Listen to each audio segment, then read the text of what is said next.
Chapter 250. When the federal military operated the M-series mecha, they had always strictly adhered to military mecha operating regulations. This was because the cruel reality of the battlefield had long proven that any tactical maneuvers that went beyond the regulations could only become a flashy dance of death in battle. Military mecha were tall and heavy metal existences. They resembled humans, but could not be real humans. To control this giant battle machine through those complicated circuitry components, those cumbersome regulations were precisely the most efficient method. In the command hall, the head of the 1st Academy's mobility department stared blankly at the screen. This was because he knew very well that from the high-speed start of the Purple Sea mecha to the unbelievable hand speed of the little white flower mecha, whether it was the way it moved or the combat techniques, the mecha operating methods of the two pilots were completely different from what he had been taught for decades. Twin engines, 4 times the power and unprecedented mobility, made the new MX mecha a brand new existence. He had already thought beforehand that the operation of the new mecha would definitely change, but he had not expected that it would require a brand new operating method to be able to unleash the power of this new mecha. War Godly Pifu had once single-handedly killed his way into enemy lines, using an old M-series mecha to kill the Emperor of the Empire, and then retreated bathed in blood. In fact, many people in the military knew that the War God's mecha operating methods were definitely different from those of the so-called ace pilots. However, this method could not be learned, and it could not be used on the old M-series mecha. Until today, when the new mecha battled, a brand new world appeared before everyone's eyes. The people in the command hall vaguely caught something, but it was not clear enough. Only the head of the mobility department had thought of this point first. From now on, the federal military would have to train a new batch of pilots. A revolutionary mecha would require revolutionary operating methods. The fact that the white mecha from Nutshell Company had actually survived a fierce attack from the Purple Sea mecha shocked everyone in the command hall.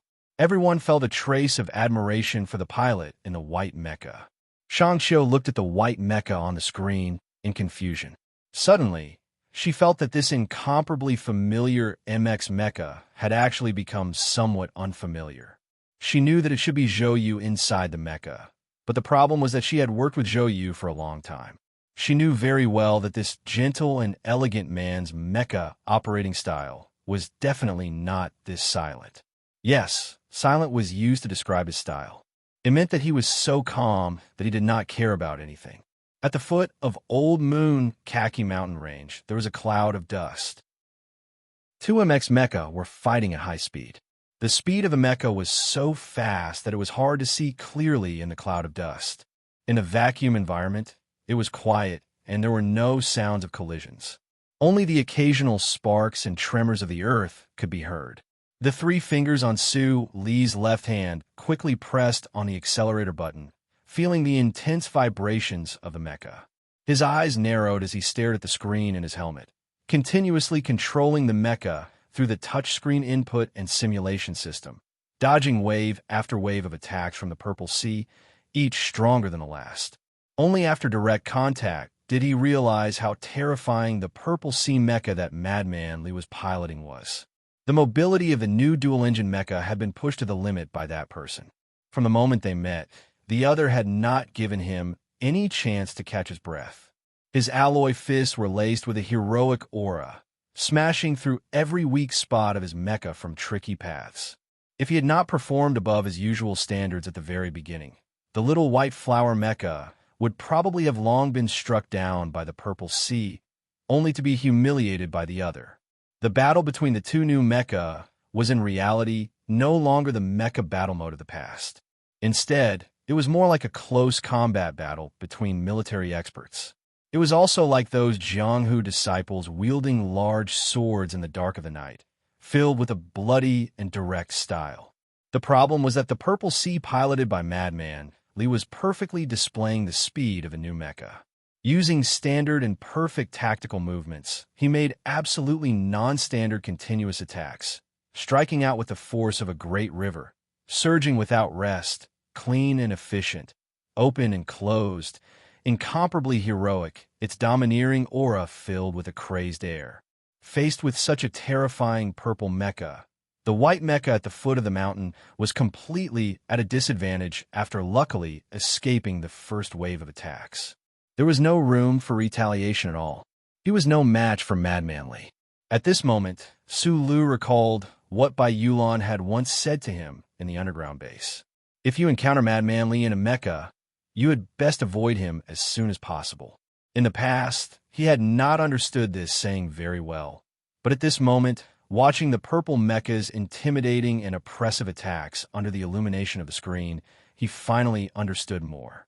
This 16-year-old lieutenant colonel of the Federation seemed to be a person born for mecha combat, and the new dual-engine mecha seemed to be a combat tool designed for people like him.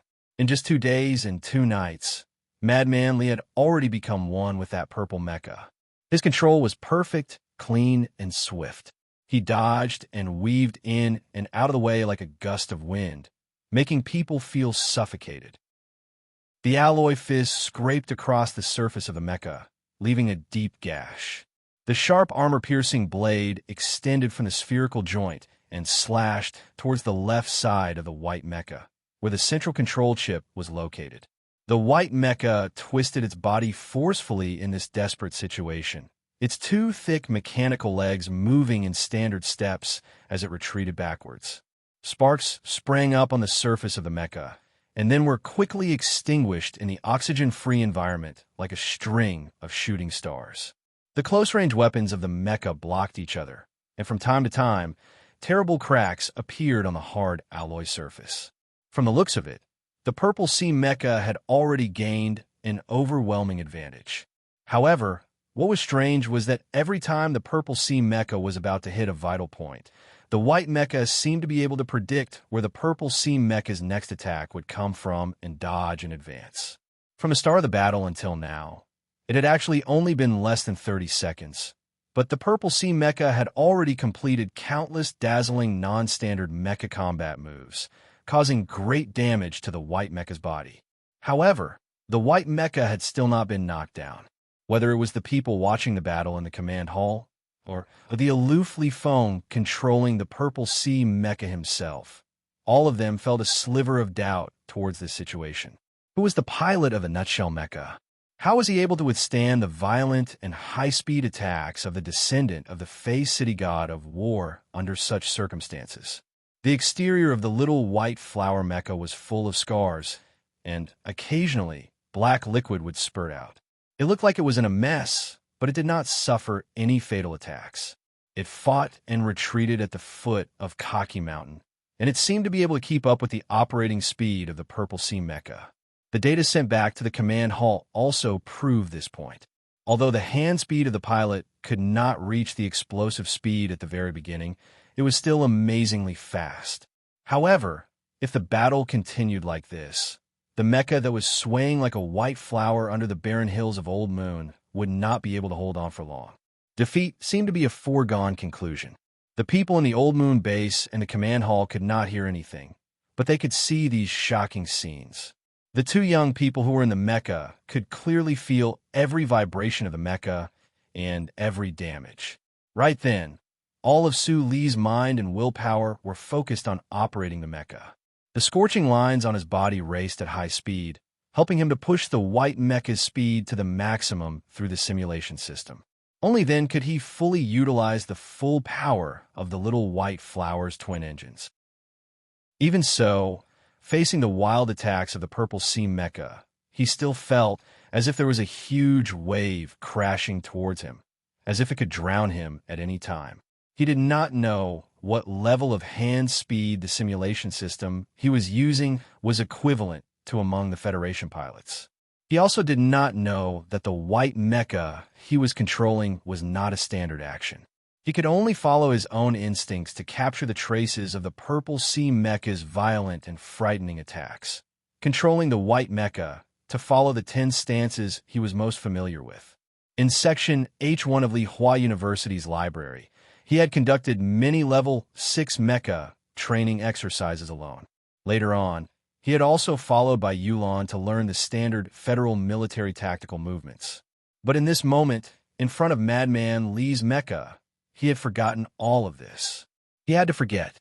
He could only follow the moves he was most familiar with, turning the little white flower's mecha into his own. Bent elbows, thrust knees, parry horizontally advance. Heroism against heroism. Plus, for some reason, Sulu felt that the combat moves of the Purple Sea mecha were somewhat familiar. It was as if he had been born knowing where the opponent would attack from. That was why the white mecha he was controlling was able to hold on bitterly under the opponent's violent attacks. In this instant, he suddenly understood that if it had been anyone else, such as by Yulon or Zhouyu, they would probably not have been able to cope under the terrifying attacks of Madman Lee and the dual-engine mecha combined into one. That Purple Sea mecha gave people the feeling that it was undefeatable. But Sulu remained calm. He steadily and quickly entered the commands, adjusting the signals emitted by his body so that every move of the little white flower's mecha would become more accurate and powerful. Uncle Feng Yu admired Su Li's calmness the most. This admiration was even greater than his admiration for Su Li's mechanical engineering talent. This young man, Su Lu, seemed to have been born with a rock.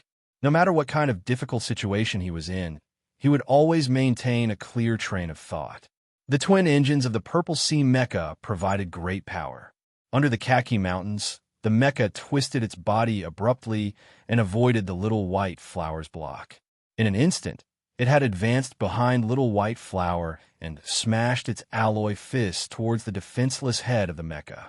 The head of the mecha was equipped with sophisticated information acquisition equipment, a fire control radar, and a balancing device.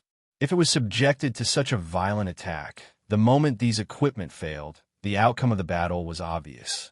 The Purple Sea mecha's twist and step had been so clean and efficient that there had been no sloppiness. Moreover, it had completely controlled the reaction of the white mecha at that moment. In terms of timing, the battle-hardened Madman Lee in the cockpit of the Purple Sea was clearly of the highest standard in the Federal Army. The situation had reached its most critical moment. This is the moment. At the same time that the onboard computer gave the location warning signal, or even a few tenths of a second earlier, Su Lu had already made his move. The white mecha's block action had not been completed. 3 power units were simultaneously output, and the joint engine of the left mechanical leg was forcibly shut down. The hydraulic system completed a cold compression in an instant, and because of this extremely complex action, the entire mecha lurched to the left. The Purple Sea mecha's fist brushed past the white mecha's head and smashed heavily into the left shoulder of the white mecha. The white mecha's shoulder armor instantly tilted up and splashed. The tremendous force of the impact caused the white mecha to fall to the left, but did not fall. This was because the left arm of the white mech had already reacted in advance, supporting the heavily weathered surface of the moon. Using this tremendous force, the huge body of the white mech began to spin in the air. The heavy mechanical leg drew an arc in the air, then bounced back with incomparable speed, violently smashing into the head of the Purple Sea mech. This was the first time since the start of the battle that Little White Flower had truly struck the vital point of the Purple Sea mecha. In the command hall, the head of the maneuver department of No. 1 Hospital had just sat down with a complicated expression when he saw this scene on the huge holographic screen. He stood up abruptly and stared in disbelief at the action of Little White Flower's mecha on the holographic screen.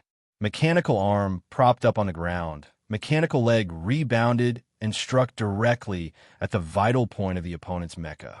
Was this something that a mecha could do? This was more like the close combat techniques of the strong people in the body cultivation halls. The pilots of the federal military might have done this kind of action on a normal day, but in a real mecha battle, which mecha would dare to do this kind of action in an extremely short period of time? Only the superpower of the twin engines could ensure that a heavy mecha could carry out such a nimble attack. The head of the department stared in shock at the white mecha's sharp attack in midair on the holographic screen. Before he had time to sigh with emotion, he found that today's battle between the new mecha had once again given him a shock in terms of concept. At the same time that Little White Flower's flying kick struck the Purple Sea's head, The Purple Sea Mecha's twin engines activated at full speed and actually reacted at the same time. There was no time to retract the alloy fist that had struck out, but the Purple Sea Mecha's mechanical leg bent at the same time. Relying on the power provided by the jet stream, it slid through the air, and the hard joints of the mechanical leg struck the white mecha's abdomen viciously. The Purple Sea Mecha charged forward violently, and the white mecha kicked back sharply. The moment the two sides came into contact, a huge force was unleashed at the same time, and both sides were sent flying back more than 20 meters. The heavily weathered surface of the moon was thrown into a cloud of dust by this attack. It did not settle for a long time. The upper half of the Purple Sea Mecha was severely damaged, and there was a terrible crack. Not far away, the white mecha was even more damaged. The outer armor structure of its abdomen was clearly deformed. The two mecha stood tens of meters apart, and in the middle of the moon's surface, the deep imprint of a mechanical palm was very obvious. Chapter 251. Machine Number 1. Kinetic Energy Output Normal. Engine Auxiliary Computer Parameters Normal. Fire Control Radar Ineffective. Information Capture System 46% delay. Main Firepower System Energy Transfer Complete. Machine Number 2. Energy Input System Damage Degree Unknown. Onboard computer has abnormal parameters. Belly engine room damaged, leakage situation occurring. Main Firepower System Energy Transfer Complete.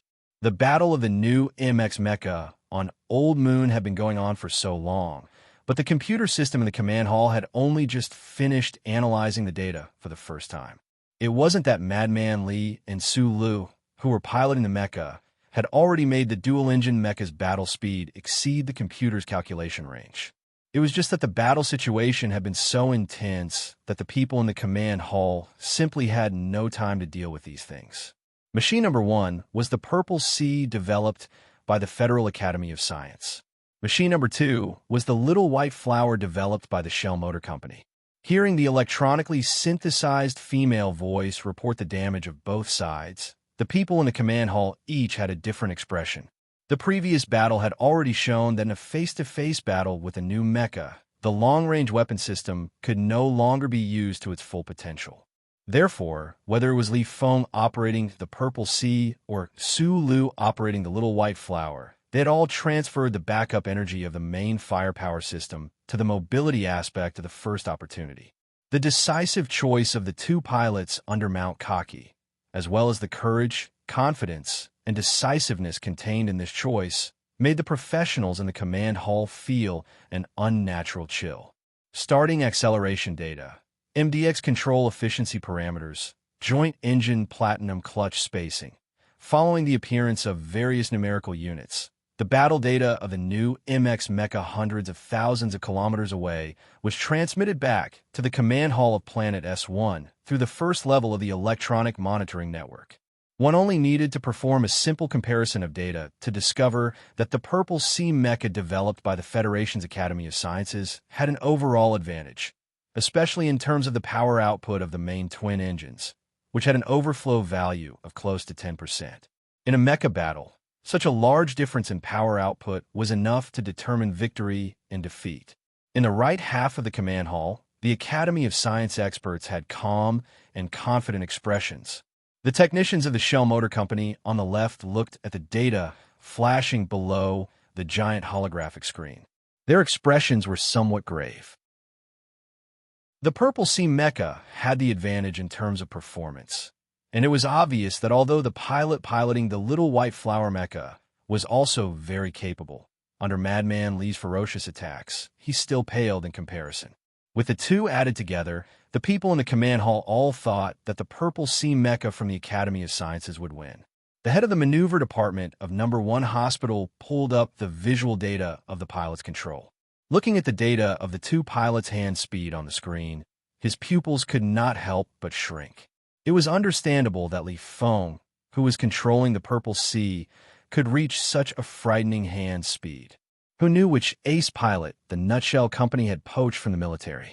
His hand speed was also frightening. Just as the people in the command hall found a rare time to analyze the metadata of both sides, the image on the giant screen changed once more. The Purple Sea mecha seemed to not know fatigue at all and did not care about the damage to its head. After pausing for a moment on the spot, it turned into a beautiful purple light and stepped on the soft surface of the moon, rushing towards the little white flower. The white mecha was like a fragile flower. There were already many cracks on its exterior. Facing the Purple Sea's attack again, this mecha made a response that no one had expected. Under the blazing light, the little white flower mecha's 2 engines were fully activated. In an instant, it reached the peak of 4 times its original power. 2 smooth, auxiliary, flying wings slid out from the back of the mecha's waist. As the small jets under the auxiliary flying wings spat out air, the white mecha's figure shook violently. Following the surface of the weathered surface, it quickly flashed towards the back. With the help of the auxiliary flying wings, the MX mecha from the Nutshell Company displayed its highest speed for the first time. It was as if a gust of wind had blown past it, instantly disappearing into the large shadow behind it. That was the shadow of the Ka-Chi mountain range. On the other side, the Purple Sea mecha was still in mid-air, executing an extremely fierce mecha attack maneuver. However, in response to the sudden change in the white mecha, the Purple Sea mecha spread out its auxiliary flying wings and glided down from a height of 10 meters in the air. Using the momentum, the Purple Sea mecha forcefully accelerated, and just as it was about to land on the ground, the Purple Sea mecha changed the direction of its descent to smoothly chase after that patch of shadows. Little White Flower and Purple Sea, one in front and one behind, were like 2 shooting stars traversing the vast universe. They flashed across the screen and disappeared without a trace. The comprehensive surveillance system only took 0.017 seconds to capture the 2 MX mecha's figures. The high-sensitivity satellite above the polar region of the Old Moon was faithfully watching the 2 mecha moving quickly in the shadows of the Ka-Chi mountain range. These images were transmitted to the eyes of the spectators. Today's MX mecha battle test had greatly stimulated the spectators in the command hall of the Old Moon base. For those military representatives who had been immersed in mecha piloting for decades, the way the Purple Sea mecha operated and the strange movements of Little White Flower's mecha as it dodged were the source of their shock. For those mechanics experts and engineers, the performance of these 2 new MX mecha was the real reason why they were dumbfounded, especially when the 2 mecha, one in front and one behind, extended their auxiliary flying wings at almost the same time, instantly raising the speed of the mecha to a level never before seen in the Federation mecha. Everyone gasped in surprise. The experts from the Shell Motor Company and the Federal Academy of Science had long simulated and even seen with their own eyes how terrifying the absolute speed of the MX mecha was with the assistance of the auxiliary flying wings. But today, witnessing with their own eyes the appearance of this kind of speed in the distant Old Moon base, they still found it hard to contain their excitement. After the excitement, there was a natural round of applause. Everyone on and off the stage stood up and began to clap, moved and proud by the revolutionary breakthrough of the Federation mecha. On the huge widescreen screen, the 2 mecha were operating at full power, switching from combat mode to running mode. They were running at full speed through the rugged Old Moon mountain range without any footholds. This scene was filled with a thrilling sense of beauty, and in sync with the tense atmosphere on the screen, the various data being fed back to the command hall also began to rise again. CLK is moving up in a curve. CLS is approaching its peak. ADS adaptive suspension entering a passive wear and tear period. Not everyone in the command hall could understand these technical terms, but those important figures heard the electronic synchronized sound become more hurried. Their hearts also became nervous. Looking at the graphical color bar graph on one side of the large screen, they knew that the power output of the 2 MX mecha on Ka-Chi Mountain was getting higher and higher, almost reaching its limit. Another 2 minutes passed. The data fed back to the ground clearly showed that the power output of the two mecha was constantly fluctuating around its peak. Shang Xiu gripped the pen in her hand tightly, staring at the graphic display on the monitor in front of her. Her full breaths rose and fell continuously due to her rapid breathing. She was a calm engineer, but at this moment, she could no longer remain calm. She did not understand the specific reason, but she had already guessed that the person inside the little white flower mecha should be Su Lu. This was because only Su Lu herself and Bai Yulan knew the biggest flaw of the Purple Sea mecha. Now that Bai Yulan had already been arrested by the Bureau of Proclamation, other than Su Lu, who else would still throw caution to the wind and use Kachi Mountain Range to speed up and bring the Purple Sea mecha into overclocking mode? However, at this time, the Purple Sea mecha on the screen kept its distance from the little white flower mecha in front of it, maintaining the power output of its twin engines near its peak. Occasionally, it would enter overclocking mode for 1 or 2 seconds before automatically lowering its power output. The Purple Sea mecha seemed to rather not catch up to the little white flower mecha than forcefully increase its speed at this time. Could it be that the Academy of Science has found out? Shang Xiu subconsciously used the tip of her pen to scratch her itchy forehead, completely oblivious to the light blue ink smeared on the side of her eyebrows. She wondered nervously in her heart, if the other had really discovered the problem with the Purple Sea mecha, then what would Su Lu, who was currently inside the white flower mecha, do? How could he really drive that madmanly crazy and force the Purple Sea mecha into overclocking? In the silent polar regions of the moon, in the shadows of the mountain ranges, the white mecha was like a speck of light in the dark night. One moment, it was still under a rock, and the next moment, it was using its alloy fingers to claw at a corner of the cliff and climb up. The mecha's movements were not too affected by the damage. Instead, it became more and more practiced, like a monkey leaping swiftly through the mountains. It was impossible for there to be any plants on Kachi Mountain Range. It looked barren, but those heavily weathered cliffs and those places where one could fall any time were actually all traps. The MX mecha could only turn its body, weighing tens of tons, into a nimble and leaping figure, with the help of both engines and auxiliary wings. In the dark, cold, and bleak shadow of the back of Kachi Mountain Range, the temperature in the air had already dropped to -60 degrees after just a few degrees of separation from the S1 sun. Because there was no water vapor, no frost appeared on the smooth surface of the mecha. However, the alloy surface mixed with weathered sand and stone had some indescribable changes. The outer armor's automatic temperature control system had already been turned off. In the dark cockpit, Su Li's eyes stared intently at the various data parameters provided by the onboard computer, especially the CLS value and ADS value. The mecha's power output had already reached its peak several times, and the adaptive suspension system could no longer hold on for much longer. After all, sprinting at full speed in an environment like Kachi Mountain Range was too taxing on the mecha's body. Huff, huff. Other than the sound of static, the cockpit was silent. Su Li's heavy breathing was exceptionally clear. His control of Little White Flower was becoming smoother and smoother. The mecha control techniques he had painstakingly studied in the past, under the pressure of the Purple Sea mecha behind him, were almost like those tense stances becoming instinctive to his body. It was only in this way that he could rely on the simulation system and those combat stances to last until now in the face of Madman, Li's terrifying strength. However, the Purple Sea mecha chasing behind him cast a shadow over Su Li's heart. The murderous aura on that mecha was so intimidating that it actually made one feel as if they could not win. Earlier, on the weathered surface at the foot of the mountain, Little White Flower's mecha had kicked backwards in the air, successfully destroying the complex fire control system at the head of the Purple Sea mecha. However, no one had expected that the Purple Sea mecha would actually be able to skillfully control its power system in midair. It abruptly moved horizontally, and its mechanical leg bent horizontally to strike Little White Flower's abdomen.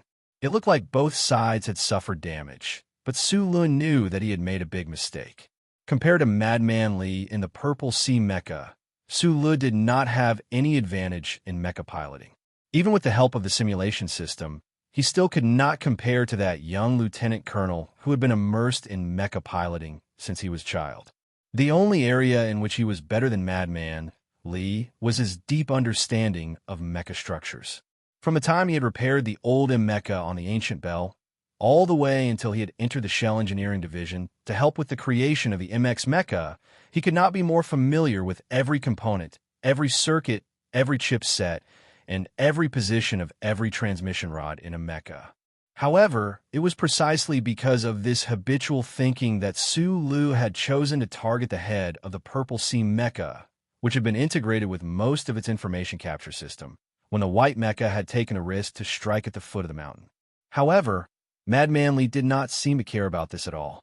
He brutally and domineeringly traded injury for injury. It was not until the dust had settled and the palm print had landed on the ground that Sulu understood that the most terrifying destructive power of the MX Mecha was in close combat. The fire control radar was no longer as important as it had been in the past. Meanwhile, in order to destroy the opponent's fire control radar, Little White Flower's mecha had paid the price of damaging its energy transmission system. Rocks slid down the mountain. In the darkness, the White Mecha quickly and accurately found another point to leverage on. Its nimble mechanical alloy toes dug into the crevices of the rocks, and with the silent vibration of the engine and the white turbulence of the auxiliary wing jets, the body of the mecha suddenly shot up. It came to a gentle slope and charged upwards. The weathered sand and stones on the slope of the valley were silently disintegrated by the heavy body of the mecha, constantly trembling and undulating.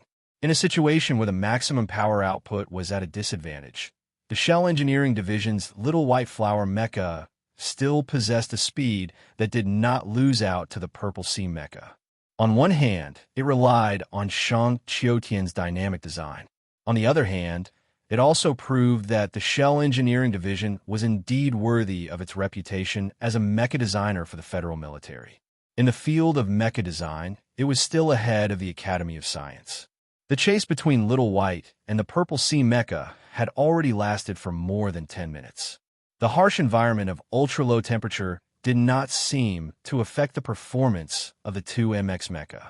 Their speed was still extremely fast, and the distance between them was still maintained extremely well. Sulu breathed heavily. He focused on controlling Little White Flower to perform one difficult movement after another. His control became more and more practiced, but his heart became heavier and heavier. He had never imagined that he could control a mecha and truly defeat Madman Li. But he knew some things that Madman Li did not know. He had been waiting for the other to enter overclocking mode. But why was the Purple Sea mecha behind him not willing to forcefully increase its speed and catch up to him? The low-temperature vacuum environment was extremely disadvantageous for the MX's energy consumption. Madman Li in the Purple Sea had been through hundreds of battles.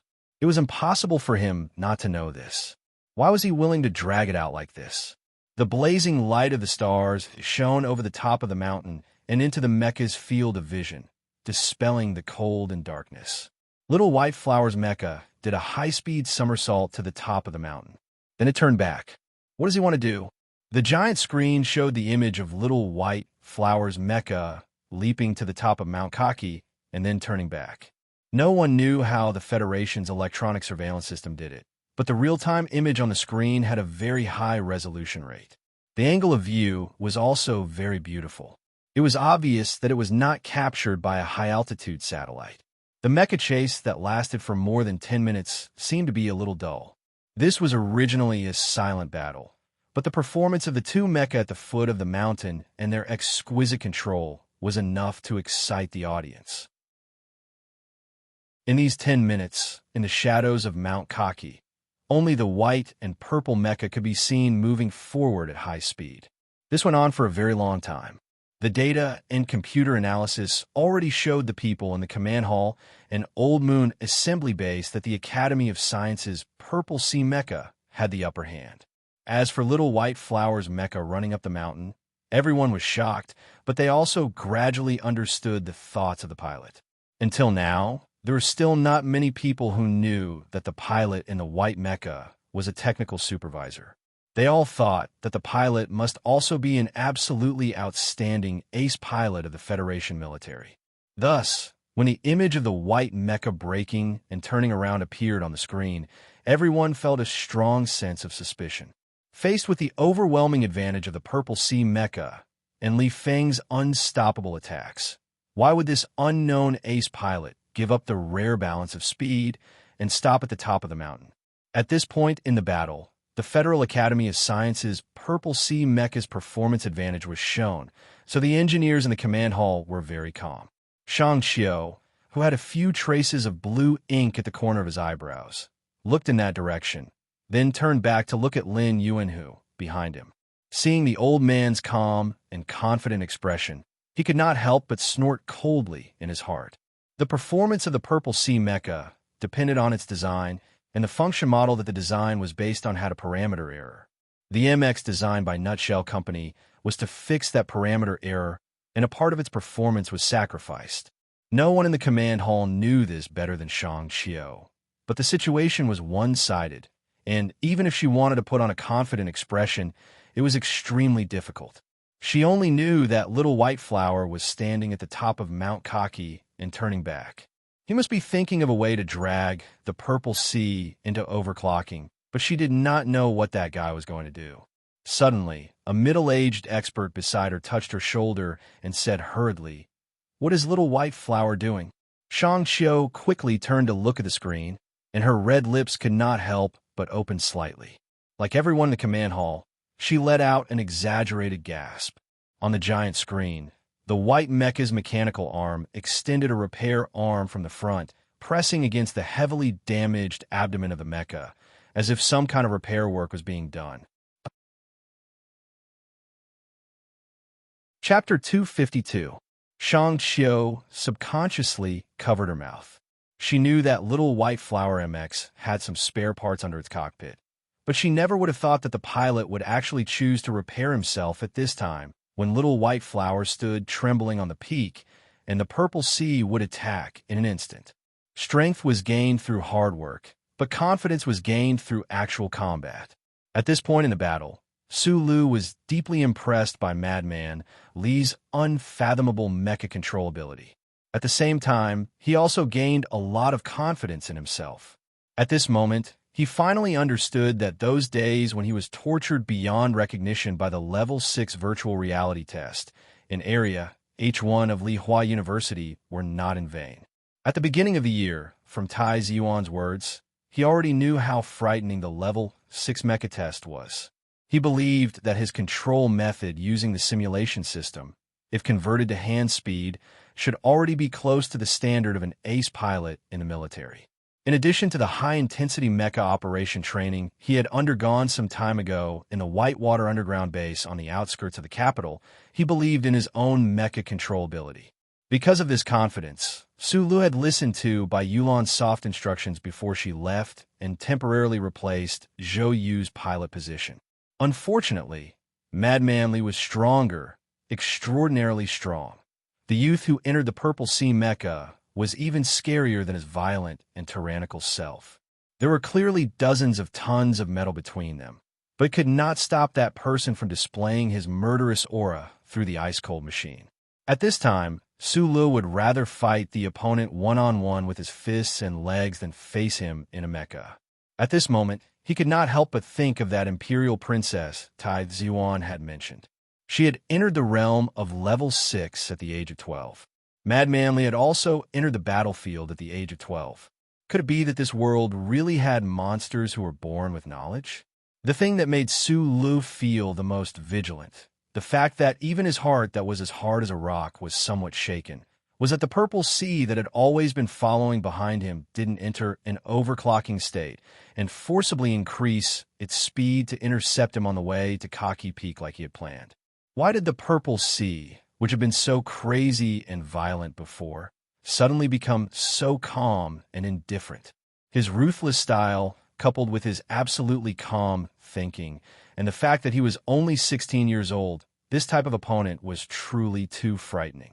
The Lees of Philadelphia, the god of war, the old man, and the uncles were all the monsters in this universe related to them.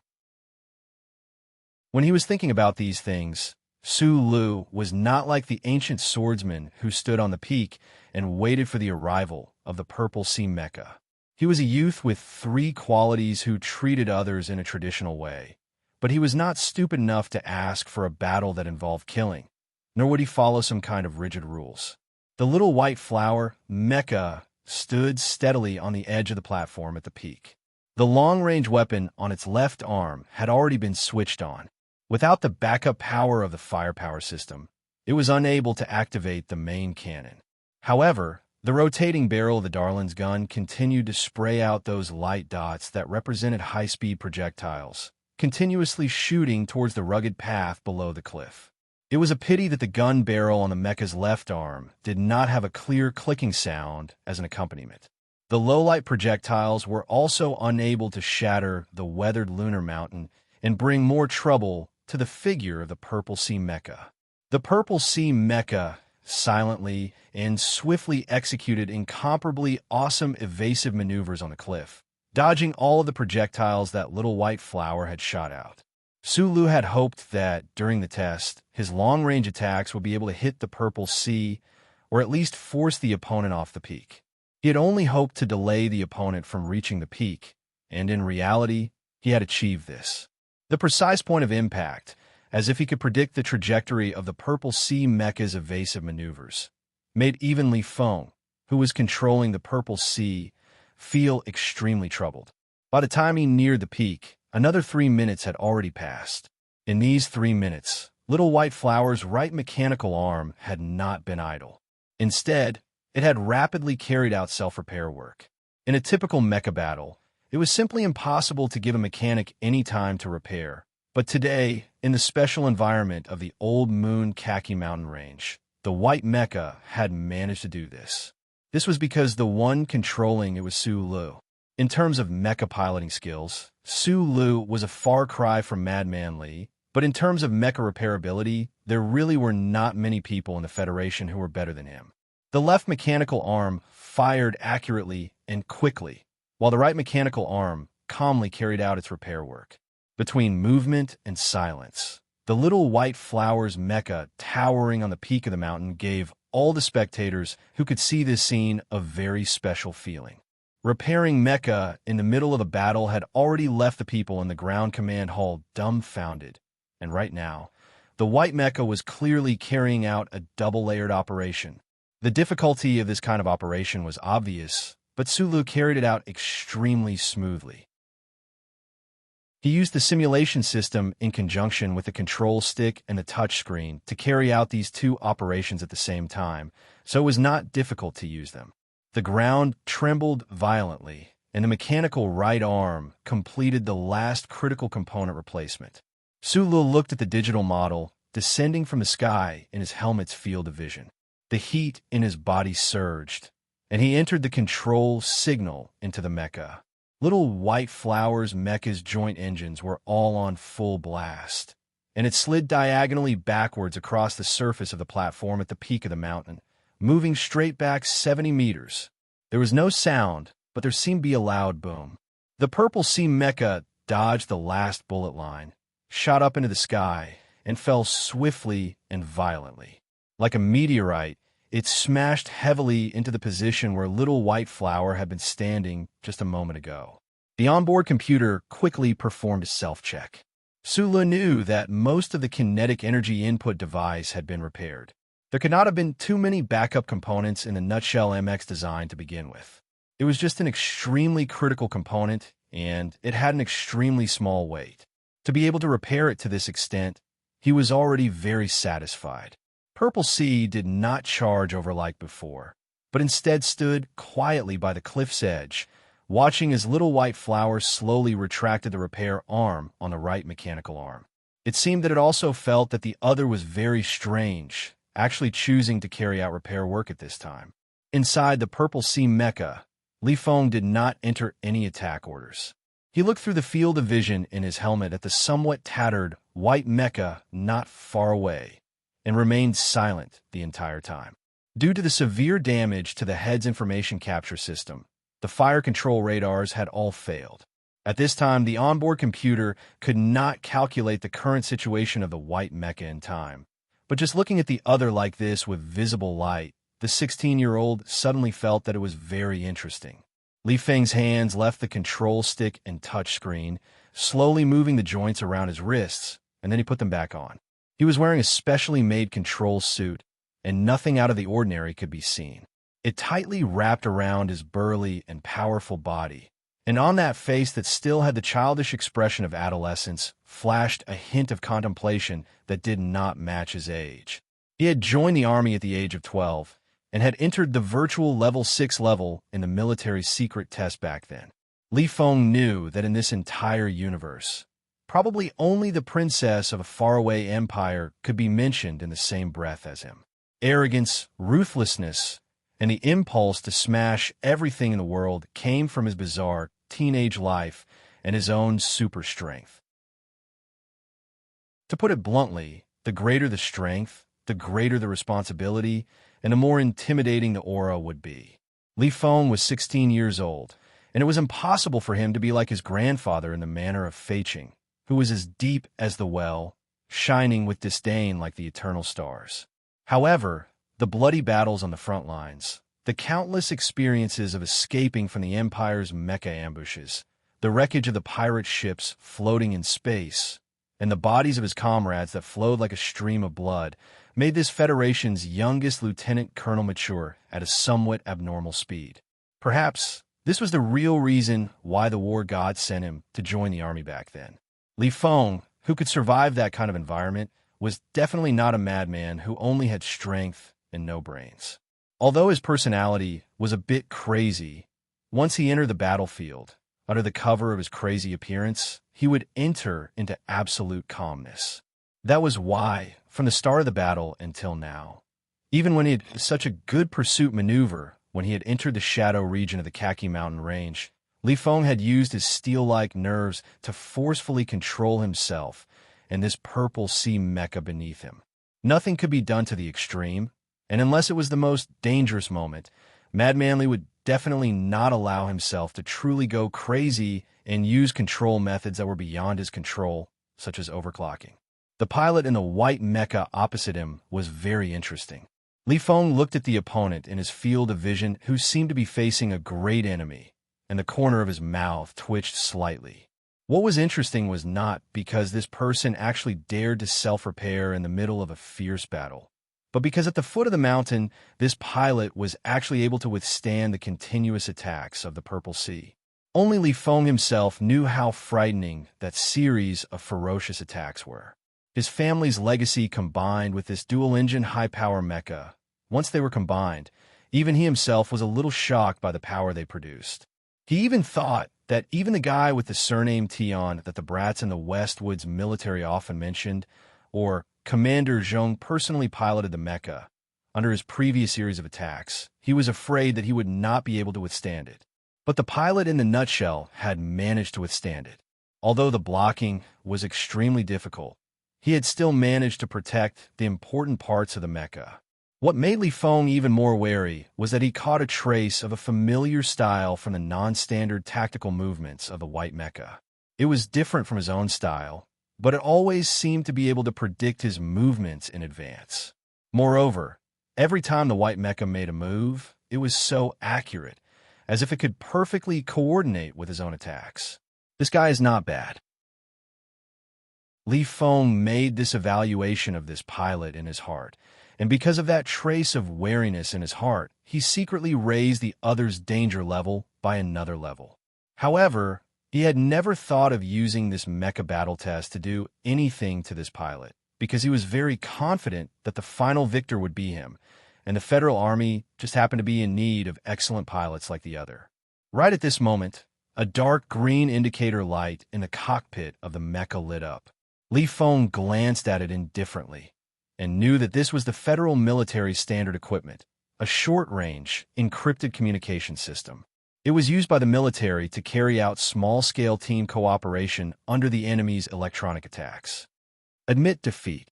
At this time, on the desolate peak of Old Moon Mountain, the only one who could carry out a short-range, encrypted communication between mecha was the white mecha opposite. Although Li Feng did not quite understand, he still spoke first, and with such a matter-of-fact tone, he said coldly, "The mecha is my strong suit, and the piloting is also my better. You don't have a chance." The other end of the communication system was silent for a few seconds, and then a slightly hoarse young voice rang out. "But I still want to tear down your house sign, and you still want to call me uncle." Chapter 253. Li Feng, who was in the cockpit of the purple sea mech, narrowed his eyes when he heard these two words. He knew who the pilot in the white mech in front of him was. Then he fell silent.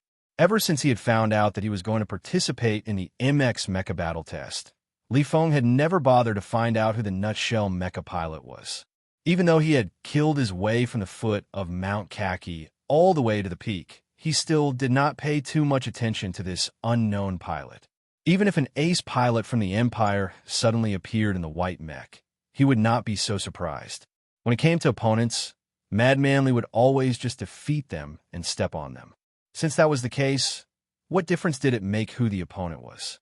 However, he would never have thought that the pilot in the white mech would actually be that skinny technical director. Li Feng did not know that Su Lu was now officially part of the federal military. He thought that he was still a civilian second lieutenant. From his perspective, Su Lu had once displayed exceptionally strong close combat abilities in Lin Yuan. However, fighting was always different from operating a mech. How could the other party be so strong in a mech? Li Feng's eyebrows furrowed. Through the distorted vision of his helmet, he looked at the quiet white mecha in front of him. The shock in his heart dissipated after a long time. He said coldly, "You really do surprise me. Since it's a bet between us, of course I have to defeat you personally. I don't think it's appropriate to let anyone else destroy the house sign of Philadelphia." Sula listened to Li Feng's voice from the communicator and said coldly, waiting for him at the peak, revealing his identity. Everything he did was just to provoke the other party. If things had gone according to the previous course of events, Su Lun knew that he was destined to be the loser of the mecha battle. If he wanted to infuriate Li Feng, who was absolutely calm in battle, yet was able to display a crazed aura, other than that bet and the fact that he was in a mecha, he could not think of any other way. Li Feng frowned. He looked at the white mech in his field of vision and suddenly said, "You really surprised me. But congratulations, you successfully provoked my desire to kill you." "That's my wish," Su Lu thought silently in his heart. Then, he heard Madman Li's cold voice from the communicator. "I don't know why you brought the mech to the peak, but I can tell you this. Before coming to the base, I've already looked at the surface features of the polar regions of Old Moon. On this peak, you have no way out. On this point, I've taken advantage of you." The successor of the Lees of Philadelphia had a special status in the federal military. Before coming to Old Moon, naturally, there were military staff members who had drawn up the terrain features of the battleground for Madman Li.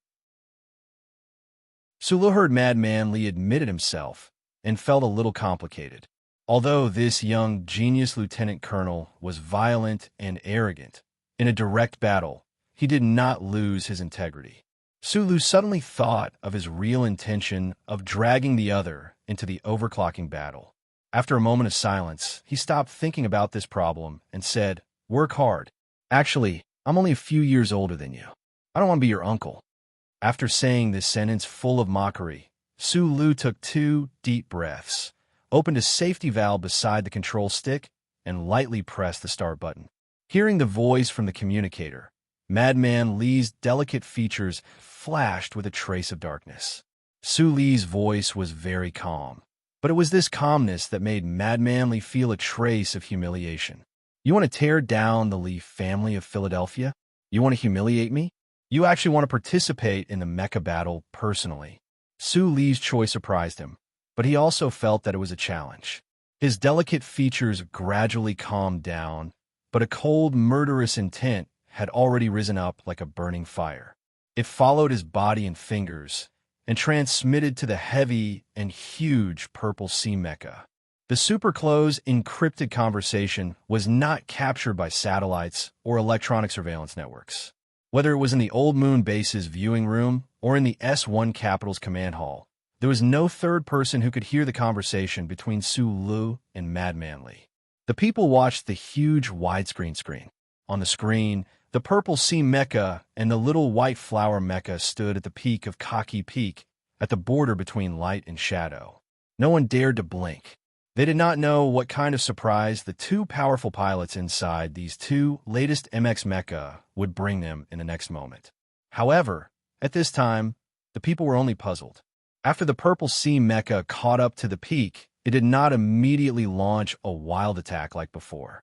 That little white flower mecha also did not escape in a wretched and delicate manner. The two mecha, each 7 meters tall, just stood silently on the peak, like two divine statues overlooking the mortal world. What are they doing? Don't tell me they've run out of energy? Asked an official in the command hall with a frown. The military bigwigs beside him ignored this official because they knew very well that the self-contained energy of the MX mecha was enough to support this new mecha for several hours of continuous battle. However, they did not mock this official, because looking at the two silent mecha on the screen, these military bigwigs also did not know what was going on.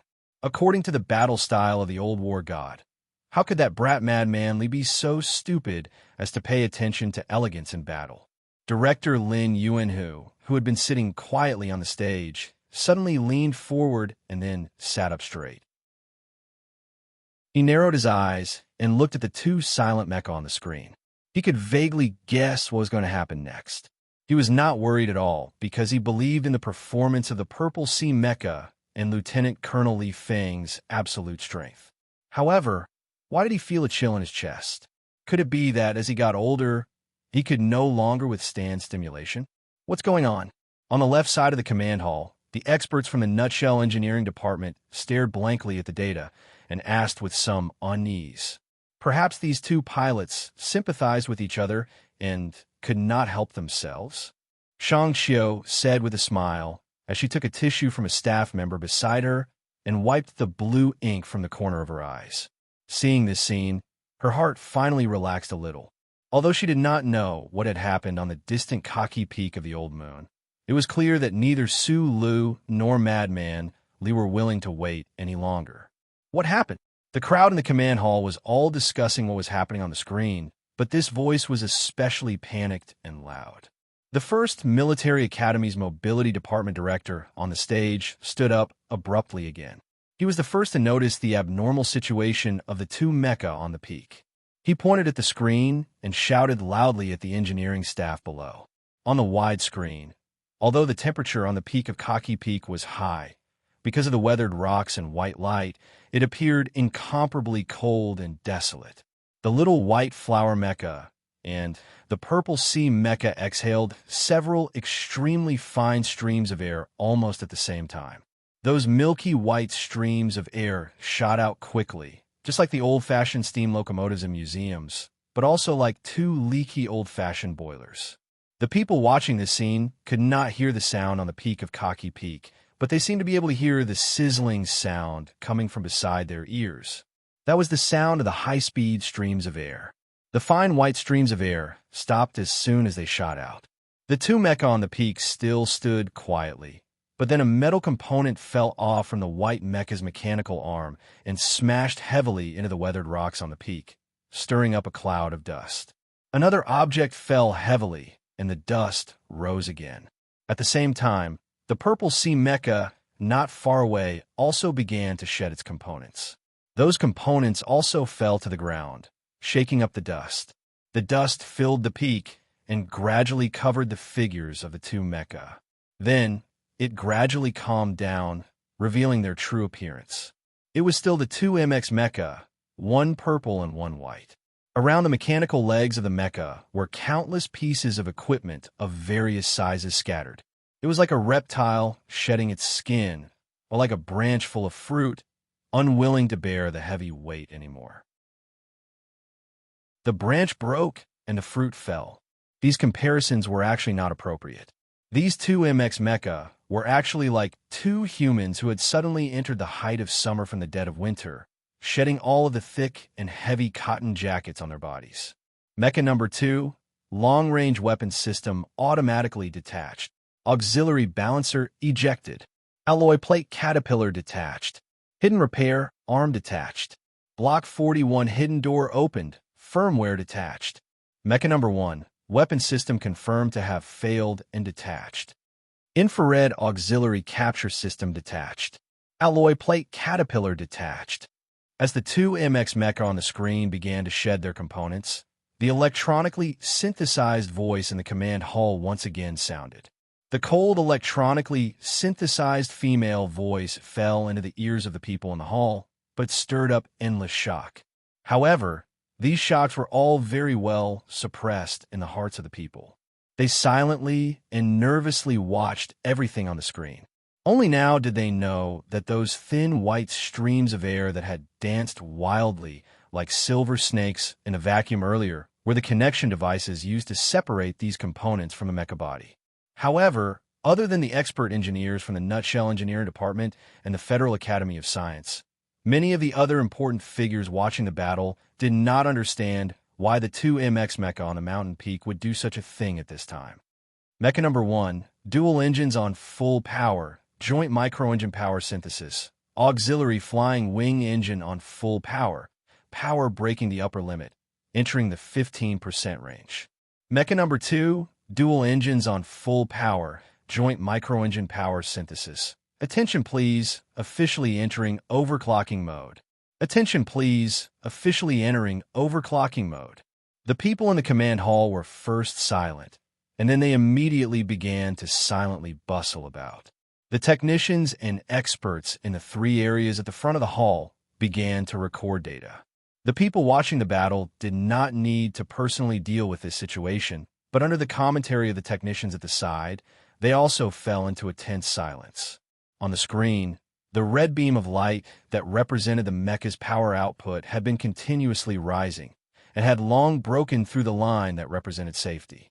The technicians and experts stared nervously at the part of the system they were responsible for, and no one on the viewing platform was talking. This was because everyone knew the horrors of overclocking mode and knew that the time to truly test the new MX mecha had arrived.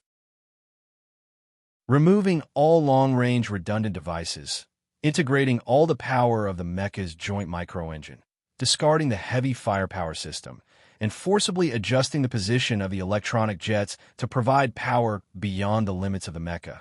This was overclocking mode. This was the absolute state for close combat in the design concept of the new mecha, but it was also the most dangerous state. If this was on a real battlefield, a combat mecha in overclocking mode was basically the same as fighting to survive. This was because at this time, the mecha no longer had a complete life support system and long-range capabilities. In a situation where there was no strong backup, even if the opponent was defeated, the only thing left for this mecha in the end was the possibility of self-destruction. The two MX mecha participating in the test on the summit of Kaki Peak had simultaneously detached themselves from those life-saving components and entered an overclocked combat state at almost the same time.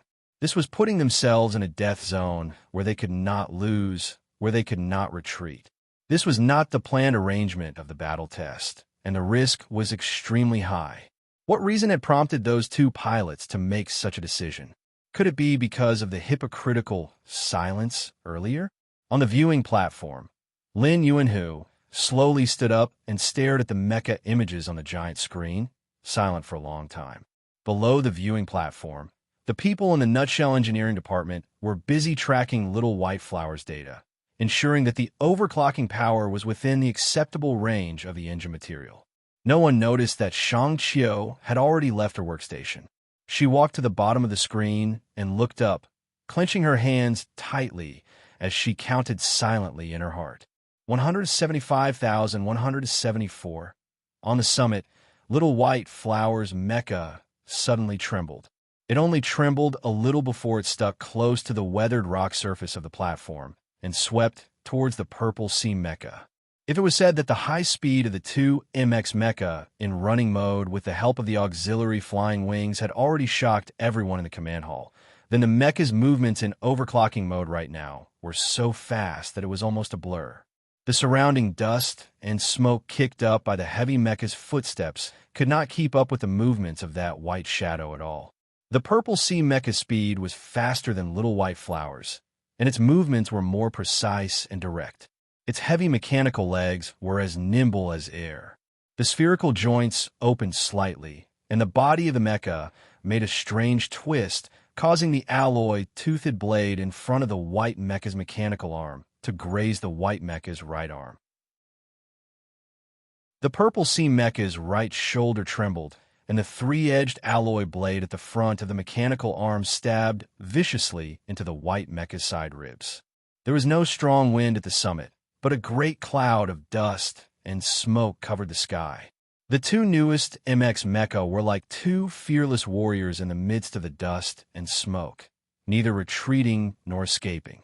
The anti-skid mechanical legs gripped the ground tightly as they performed extremely difficult attacks and chops. In less than 20 seconds, who knew how many alloy fists had smashed heavily into each other's bodies? The powerful power provided by the twin engines was now completely converted into speed and close-range combat strength under overclocking mode. That was a destructive force. The 80 centimeters alloy tri-edged blade drew a streak of faint purple light across the summit and stabbed viciously into the white mecha's body. Then it was pulled out, leaving behind several trails of liquid, and the impact knocked over several pieces of armor connected to the mecha's body. In overclocking mode, the purple sea mecha was more like a space chariot driven by a god. Its power was unstoppable, its power unmatched. Sulu did not have the time to wipe away the fresh blood at the corner of his lips. Narrowing his eyes, he stared at the data display on his helmet, using all his strength to move the power in his body and control the simulation system to perform mecha movements one after another that even he himself could not imagine, dodging the terrifying attacks of the purple sea mecha.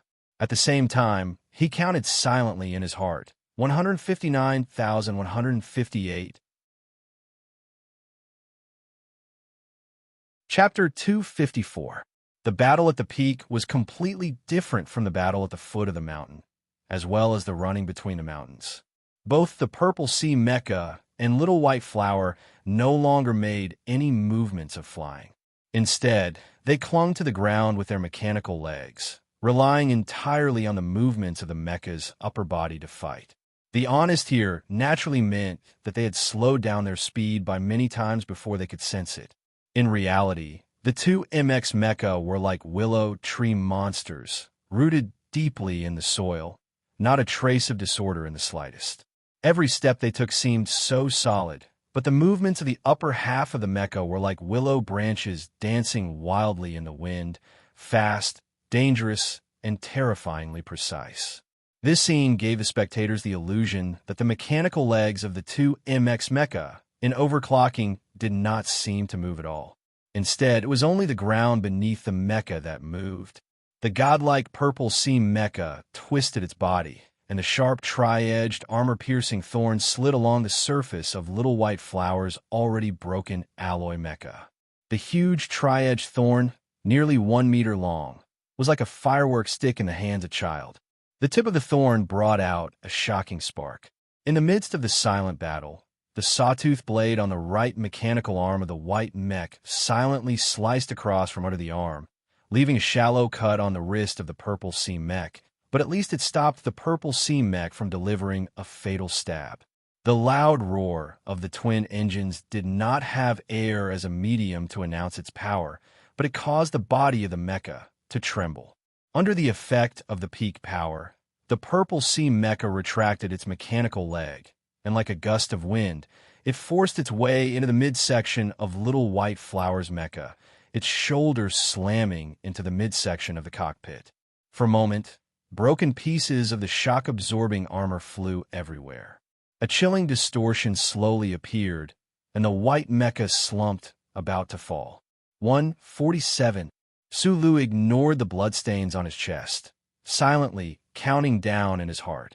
The weight of high speed was already a heavy enough burden for a pilot.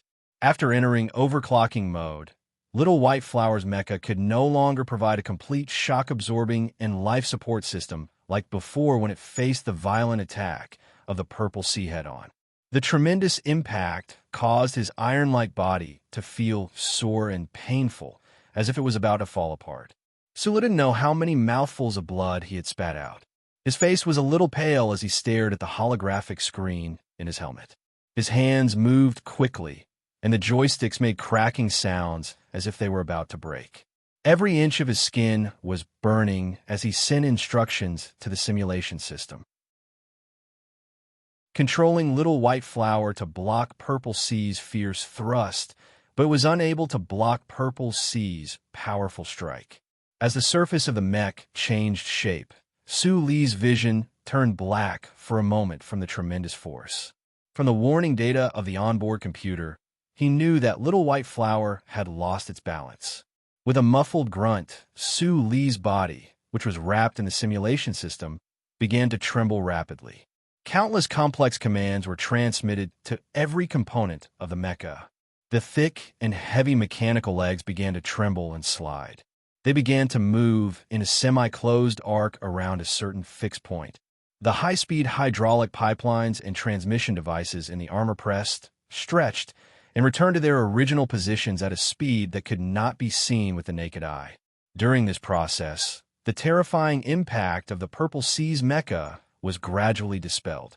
Little White Flower's mecha looked like it was on the brink of death, but in the end, it stood proudly at the end of the two deep trenches. Can't fall. Su Lu flicked the 5 fingers of his right hand. Cooperating with the simulation system, he controlled Little White Flower's mecha to stick close to the platform on the peak and charge towards the Purple Sea once more. After entering overclocking mode, both Su Lu and Madman Li no longer used the fierce leaping attack moves they had done at the foot of the mountain. Instead, with great tacit understanding, they had their mecha cling tightly to the weathered rocks on the peak as they advanced. Their horizontal movement speed increased slightly, but neither attempted to attack from the air. Overclocking battle was an extremely risky battle mode. From the very beginning, Su Lu had acted on instinct and operated his mecha according to the 10 stances Uncle Feng you had taught him. He was not willing to let Little White Flower leave the ground for even a microsecond. Those 10 mysterious and strange stances were all-powerful body techniques that allowed one to stand tall on the ground and remain as still as a pine tree. He did not quite understand why the Purple Sea's mecha would also choose this type of battle mode. Could it be that Uncle Feng was really related to the Lees of Philadelphia in some way? Sulu could vaguely grasp the Purple Sea's mecha's battle style and attack patterns. Linking it to that night in Lin Yuan, he even had a feeling that the 10 stances Uncle Feng had taught him seemed to be some kind of secret technique to counter the Lees of Philadelphia. However, Madman Li was still Madman Li after all. It was no wonder he was known as the invincible fighter in the military. It was no wonder he was the super strong fighter who had continuously hunted down the Empire's Royal Mecha Battalion for more than 3 years. Even if Su Lu used the simulation system to control his mecha, which was equivalent to the hand speed of a military ace pilot, and even if he could vaguely guess the attack rhythm and direction of the Purple Sea's mecha, he could not find any chance to retaliate in front of the purple torrent that filled the peak of the mountain. Previously, at the foot of the mountain, the Purple Sea's mecha had displayed mobility and crazy attackability, and Madman Li's hands had already made Su Lu feel that it was difficult to withstand. However, after entering overclocking mode, the Purple Sea's mecha became even more terrifying in close combat. Firstly, the super performance of the Purple Sea after overclocking was fully displayed. Secondly, Li Feng, who was controlling the Purple Sea, seemed to really be a little crazy. In the vision of Su Li's helmet, on the holographic screen of the Old Moon base and the ground command hall, everyone seemed to vaguely see a roaring purple spotted tiger. It was currently charging towards the platform on the peak of the Khaki Peak on the moon's polar region, towards the white mecha that refused to admit defeat no matter what. It was launching its final bite.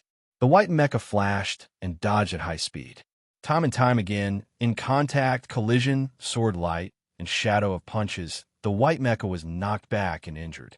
Inside the mecha, Su Lu kept staring with his pair of small eyes, silently counting down in his heart, 132,131. At this moment, Sulu, who was inside the little white flower mecha, was not squinting his eyes like before. Instead, he was staring with wide eyes at the purple sea mecha in his vision. In the purple sea, Li Feng, on the other hand, was skillfully operating the mecha, launching wave after wave of powerful attacks. At the same time, he was squinting his eyes to size up the white mecha that was in a terrible state. Its performance had dropped drastically, but it still refused to admit defeat. For this young genius pilot from the Federation, mecha battles had long become a part of his life. It was an exciting factor in his blood. This kind of intense battle should not have made him enter such a violent and wild state. However, that despicable person in the white mecha unexpectedly made him develop such a strong desire to battle. Li Feng admitted that Su Lu had surprised him. Not only did Su Lu personally operate the mecha to battle with him, but also the standard that Su Lu had displayed in this battle. This was already close to the standard of an ace pilot in the army. Moreover, he knew that Su Lu was the technician who had developed the Nutshell MX, so in terms of operating the new MX, he had a great advantage. However, he still did not think that Su Lu would be able to defeat him. This was a kind of pride and confidence that was deeply rooted in his bones. The Purple Sea's excellent maneuverability perfectly displayed the standard of his mecha operation. The Purple Sea's current ferocious attacks were like a raging river. In fact, he could do it with his eyes closed. When Li Feng was still a baby and had just opened his eyes, that grandfather of his had carried him into the mecha. Not long after he had learned how to walk, his grandfather had started to let him try to climb the ladder beside the tall mecha. Other than his grandfather, the first word that Li Feng had learned was mecha. Before he had learned how to drive a car, he had already learned how to operate a mecha. Before he had time to like girls, such as Yuzi, he had already fallen in love with the feeling of operating a mecha. When all the youths in the Federation were still looking at the teaching screens and imagining the mecha levels in online games, the 12-year-old Li Feng had already been sent to the front lines of the West Woods by his grandfather. He had passed the unprecedented military test and obtained his first real military mecha.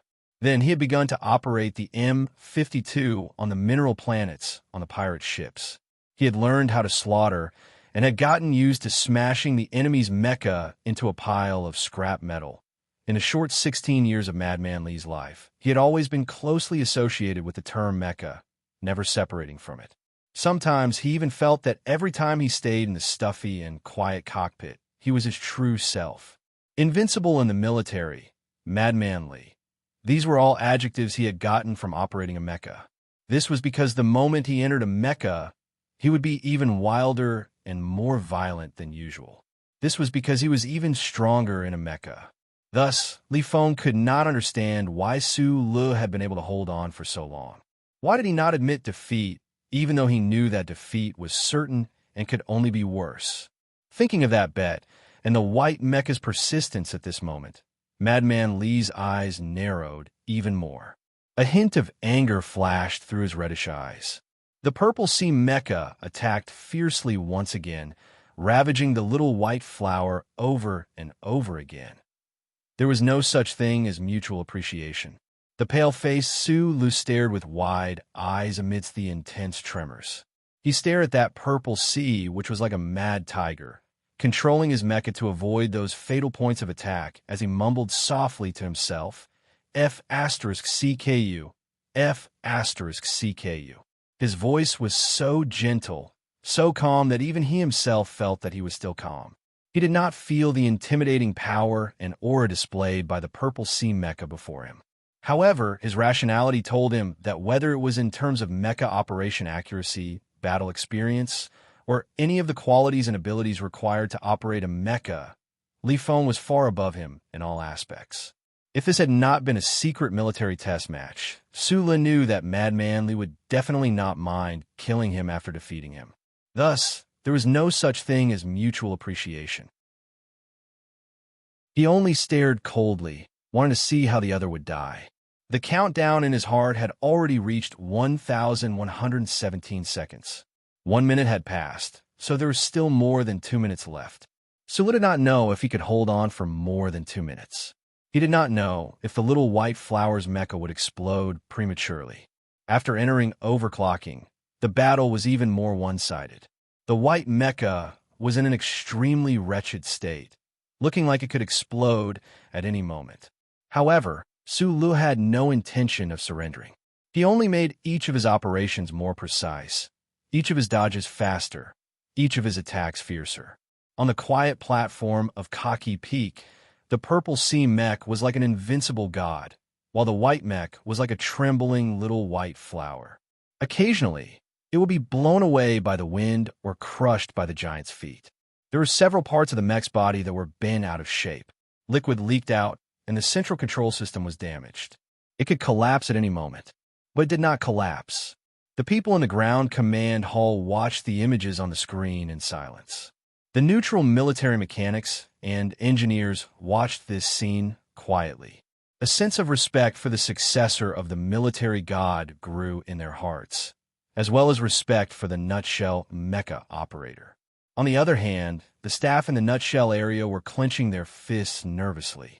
Looking at the tragic sight of the little white flower on the screen, all of them had the urge to admit defeat. Shangqiu's eyes had already turned into the moon's. She stared blankly at the screen. She knew that the little white flower's mecha was not willing to admit defeat. It was persevering, wanting to hold on until that moment arrived. But the problem was, looking at the data being fed back at this moment, the little white flower's mecha would not be able to hold on until that moment. It would be in danger of exploding. As the technical supervisor of the Nutshell Engineering Department, she did not have the authority to stop this test. But subtly, she suddenly really hoped that Sulu would admit defeat, because this way, at least he would be able to preserve his own life. There was nervousness, there was respect, and naturally there were other emotions as well. Not everyone would cast a respectful gaze towards a persevering loser. The professors and experts from the Federal Academy of Science were already smiling calmly and confidently as they watched the screen at the top of Kaki Peak. From their perspective, the standards of the Federation's new MX Mecha would definitely be the glory that belonged to them. On the viewing platform, Dean Lin Yuanhu no longer leaned forward. He stroked the white hair at the corner of his forehead and sat back down in his chair. Turning his head, he whispered a few words to the National Security Advisor beside him. There were not many people in the Old Moon base who had the authority to watch this mecha test battle, but there were still more than 100 people. They were all soldiers of the Federation, so naturally, they would stand on the side of the air of the military god who was operating the Purple Sea Mecha. Just like the people from the Academy of Science in the Ground Command Hall, they too had relaxed smiles on their faces. It was just that the people in the military base were more direct in their reactions. Some of them began to cheer, while others even began to count. These military officers thought back to the bet that the technical supervisor of Nutshell had made with Lieutenant Colonel Li Feng 2 days ago. They thought back to the young man's disrespect towards the military god of Philadelphia. Right now, watching the Purple Sea Mecha tormenting the little white flower in a frenzy, their emotions were stirred to the extreme. 1, 2, 3. They were counting. How many more seconds would it take for the Purple Sea Mecha to defeat that white mecha? They were even wondering if they should immediately go and drag the technical supervisor of Nutshell out so that he could fulfill his end of the bet and kneel down before the Lees of Philadelphia.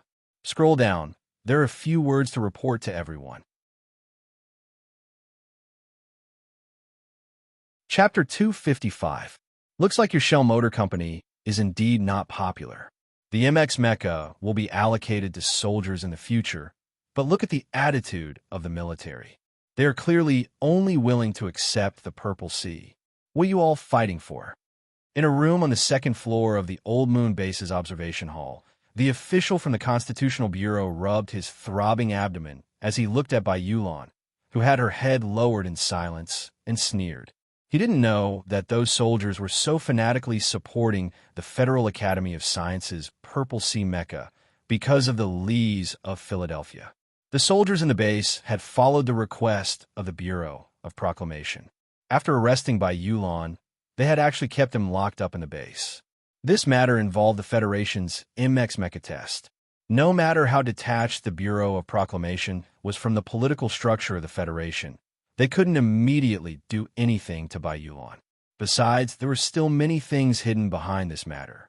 Since that official had already fulfilled the request of some power and kept the pilot that Nutshell had originally arranged to stay, he naturally didn't want to cause any more trouble. Bai Yulon slowly raised his head and quietly looked through the glass door of the room at the breathtaking MX Mecha battle on the screen. He was silent for a long time. He thought to himself that if he was the one controlling Little White Flower now, he might have been able to complete it better than Su Lu in the beginning. However, right now, under the violent attacks of the Purple Sea, he definitely wouldn't be willing to hold on like this. 8. 9. What are you saying? The official from the Bureau of Proclamation looked at him coldly. Bai Yulon turned his head and said softly, I'm counting. How long will it take for the Purple Sea Mecha from the Academy of Science to explode? He paused for a moment, then continued softly. Now it seems that I really have to thank you for locking me up. Otherwise, how could that guy be angry enough to personally go into battle? The face of the official from the Bureau of Proclamation darkened slightly.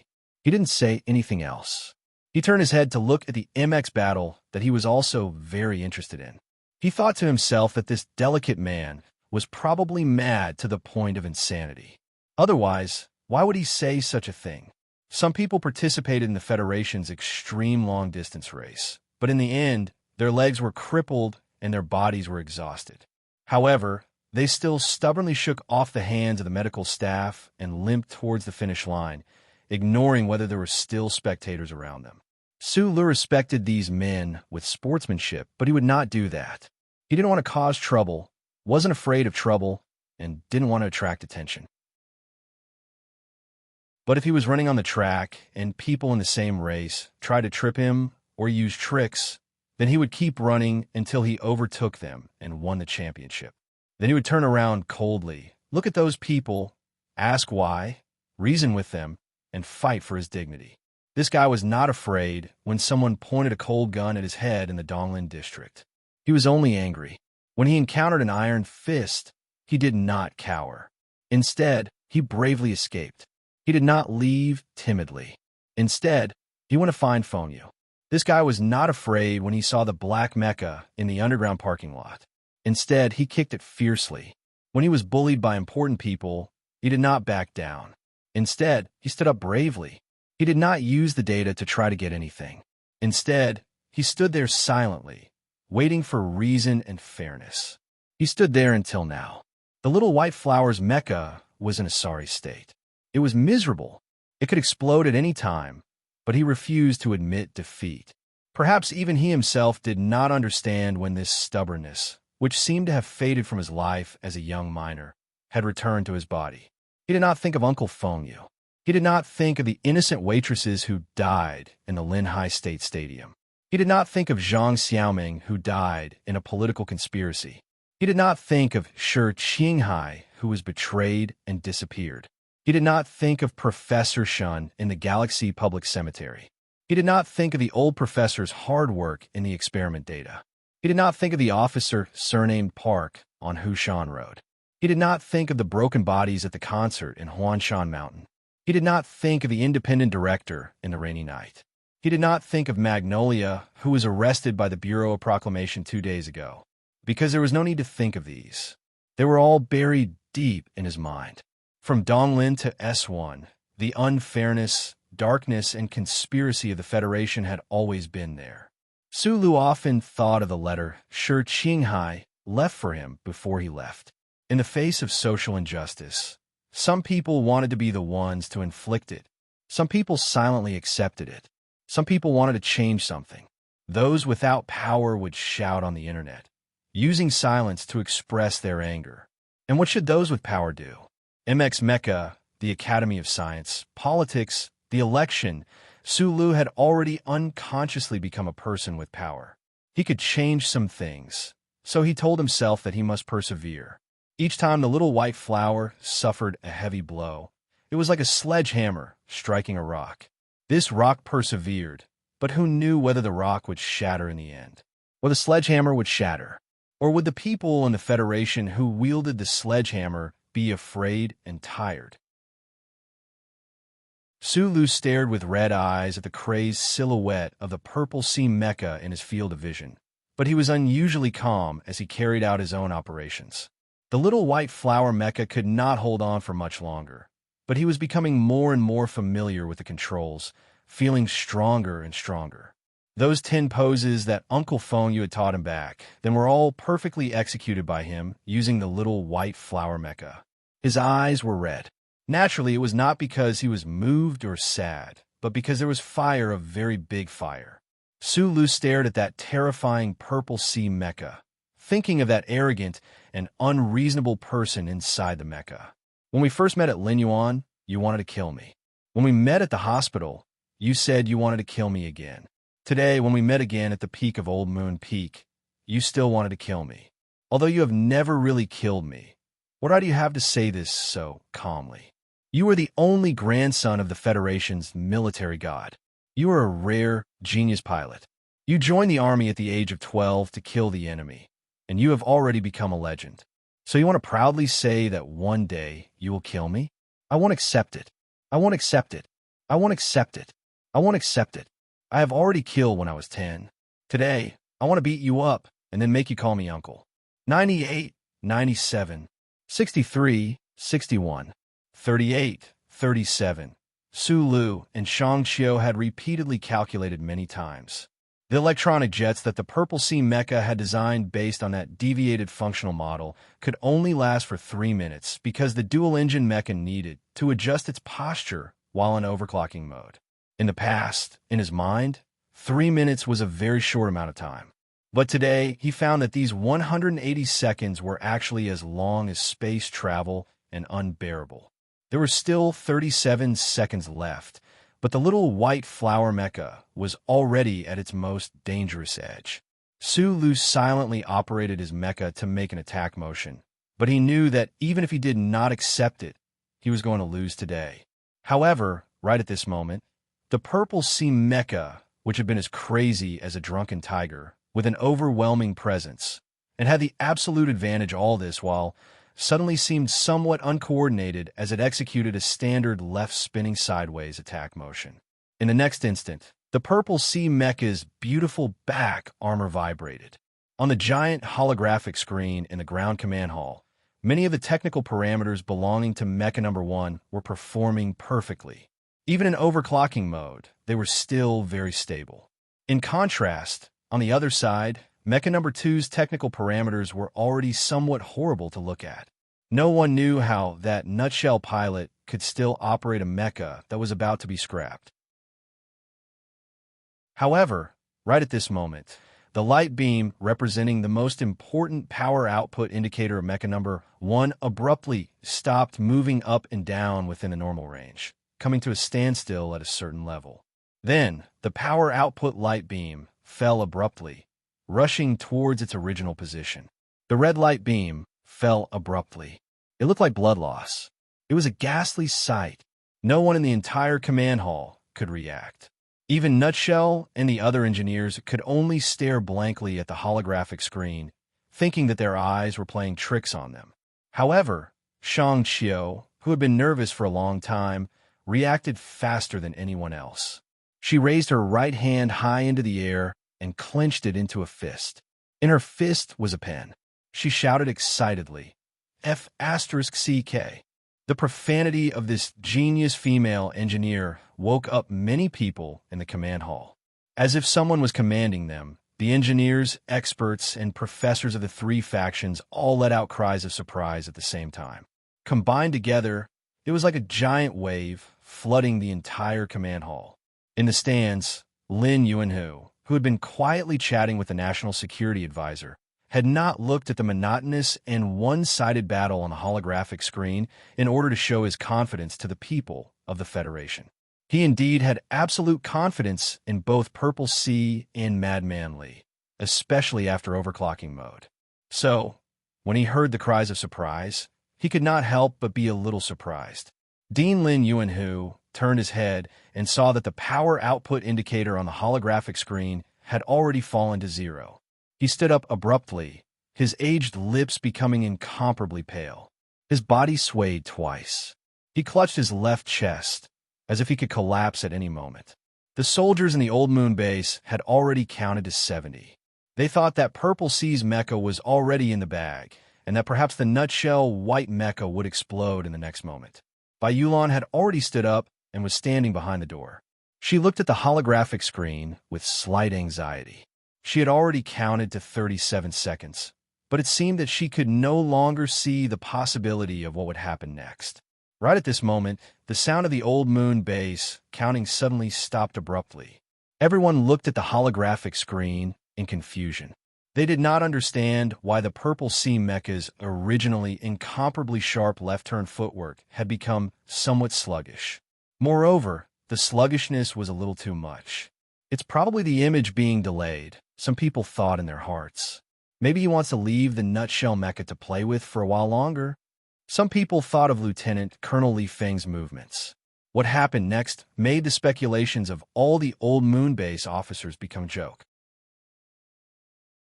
On the platform at the peak of Mount Kaki, the Purple Sea mecha had not even finished its sluggish left-turn footwork when the struggling white mecha suddenly moved violently. This naturally could not be the result of the image being delayed.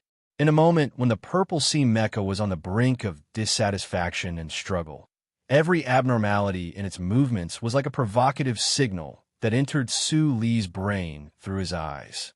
However, in the previous long period of time, Madman Li had controlled the Purple Sea mecha with a sense of indifference in its madness. There had been no loopholes that could be exploited. However, at this moment, the beautiful left-turn footwork of the Purple Sea mecha had a problem. For Su Lu, who had been waiting bitterly for more than 100 seconds, this anomaly undoubtedly represented his best chance. Although he did not understand why the Purple Sea mecha's problem had occurred 37 seconds earlier than he had predicted, he knew that he had to grab hold of this opportunity. In reality, Su Lun needed to exert any kind of mental pressure on himself to make the final explosive strike. This was because, like a spring that had been suppressed for a long time, if it did not lose its elasticity due to metal fatigue and adhesion, once it got the chance, it would definitely rebound strongly. Or, like a drowning person, once they grab hold of something by their side, they would definitely not let go. Through this series of brutal blows, Su Lu had gradually come to understand how to use the simulation system to replicate the 10 poses that the uncle had taught him with his mecha. However, Little White Flower's mecha was severely damaged, and Crazily was putting too much pressure on him. His attacks were too ferocious, so there was no chance for him to put it into practice. At this time, the Purple Sea mecha suddenly changed. The heavy pressure on Mount Kaki loosened, and Little White Flower's mecha, which had been teetering on the brink of collapse, suddenly displayed absolute speed. It turned into a flowing shadow, evading the triangular alloy spike on the right mechanical arm of the Purple Sea mecha. The white mecha's thick mechanical legs seemed to be trembling, but in reality, it was moving quickly, sticking close to the ground. In an instant, it twisted its body to stand face to face with the Purple Sea mecha. The serrated blade at the front of the mechanical arm chopped down viciously at the neck of the Purple Sea mecha, sending sparks flying. Immediately after that, Little White Flower's mecha swaggered up, charging straight for the middle of the Purple Sea mecha's abdomen. At the same time, its left mechanical arm wrapped around the Purple Sea mecha's head, and the battered Little White Flower lowered its head, slamming viciously into the assembled armor beside the Purple Sea mecha's cockpit. Sparks flew everywhere. Smoke and dust flew everywhere. The white light was blinding, and the mecha warped and twisted. There was mist and blood-like liquid leaking out. Little White Flower's mecha and the Purple Sea mecha continued to maintain this stance. In today's MX battle, Madman Li's Purple Sea Mecha had been extremely domineering. However, Su Li's Little White Flower Mecha had been able to push its performance to the limits despite being at an extreme disadvantage. The situation had looked tragic, but it had successfully evaded most of the fatal attacks, which was why Little White Flower had been able to hold on until the very last moment. However, at this time, Little White Flower's sudden burst of 3 consecutive attacks had truly hit the Purple Sea's vital points. Whether it was the connecting part of the mecha's skull or the assembled armor beside the cockpit, after suffering such heavy damage, how could it still stand? Chapter 256. Little White Flower's final 3 consecutive attacks looked simple, but in reality, it was the most perfect attack that Su Lu could execute while operating the damaged mecha. Each of Little White Flower's seemingly normal attacks were in fact continuous, avoiding Purple Sea's attacks after losing power and still relying on inertia to maintain high speed, successfully dealing heavy damage to the opponent. This was a combination of 3 of the 10 stances that Feng Yu had taught Su Lu, and it was executed by Little White Flower's mecha in an instant. The high-speed chain blade at the front of the mechanical arm was pulled out of Purple Sea's mecha, leaving behind a trail of sparks as it drew a tragic wound. This action was very fast, but it looked exceptionally slow. Having lost power, Purple Sea's mecha seemed to have no power left to fight back, but Little White Flower did not stop there. The mecha moved at high speed, and within a second, it turned into countless white lines on the peak of Kaki Peak, continuously attacking Purple Sea. The tips of those white lines were dyed black, appearing dark and sinister. The countless lines converged on the body of Purple Sea's mecha, finally converging into a single point and violently releasing a burst of power. This scene fell into the eyes of the people watching the battle in the command hall of the Old Moon base. They all felt their scalps go numb. This was a military test battle, and the nutshell operator controlling Little White Flower's mecha actually did not stop, as if he was hell-bent on destroying the opponent's mecha. This method was a little too ruthless. The peak of Kaki Peak trembled. The vacuum space that had been silent for hundreds of millions of years seemed to be about to be distorted by Little White Flower's final ruthless attacks. Little White Flower's mecha was like a cold-blooded monster, continuously executing high-speed attack moves. That was because Su Lu, who was operating the mecha, knew very well what kind of monster Madman Li was in Purple Sea. Moreover, Purple Sea's twin engines had exploded more than 10 seconds earlier than expected. What was the reason for this? He needed to coldly and completely defeat Purple Sea, not giving the opponent any chance to escape. This was only the calculations of the silent engineer, but on the screen, Little White Flower appeared very ferocious at this moment. Following the final inertia of the Purple Sea mecha, the sharp and hard alloy stiletto, about 1 meter long, stabbed viciously into the left mechanical leg of the Little White Flower mecha, with the last bit of power remaining in the micro-engine channels of the various joints. The heavily injured Little White Flower's left mechanical arm snapped like a spring that had been suppressed for too long. Finally, it could no longer withstand anything. This was Purple Sea's final attack that Su Lu had always been wary of. Little White Flower's mecha's high-speed fang blade stabbed over viciously. Just like the disciples of the pugilistic world who had thrown themselves into the shadows of the city's forest, without thinking twice, the blade broke through the armor and stabbed deeply in. Then there was true silence. Little White Flower's mecha's left mechanical leg splashed with sparks. Liquid sprayed onto the white mountaintop rocks, unable to support the heavy body of the mecha anymore. It looked like a crippled warrior, only able to rely on the front end of the mechanical arm for support. 2 meters in front of him, Purple Sea's mecha suddenly shuddered, and then fell to the ground like a puppet whose strings had been cut. In the last moment, the powerful Lieutenant Colonel Li Feng had still managed to remove one of Little White Flower's left mechanical legs, but Little White Flower had damaged Purple Sea's entire system. Right now, Purple Sea's dual-core engines had already exploded, and the power of the joint micro-engines had dissipated. It was already a dead object. watching the other build a mecha that was as tall as a building, watching this mecha collapse right under the smoke and dust of Cocky Peak. In the stuffy cockpit, Sulu slowly pushed off his helmet. He breathed heavily and hurriedly, wiping away the blood at the corner of his mouth.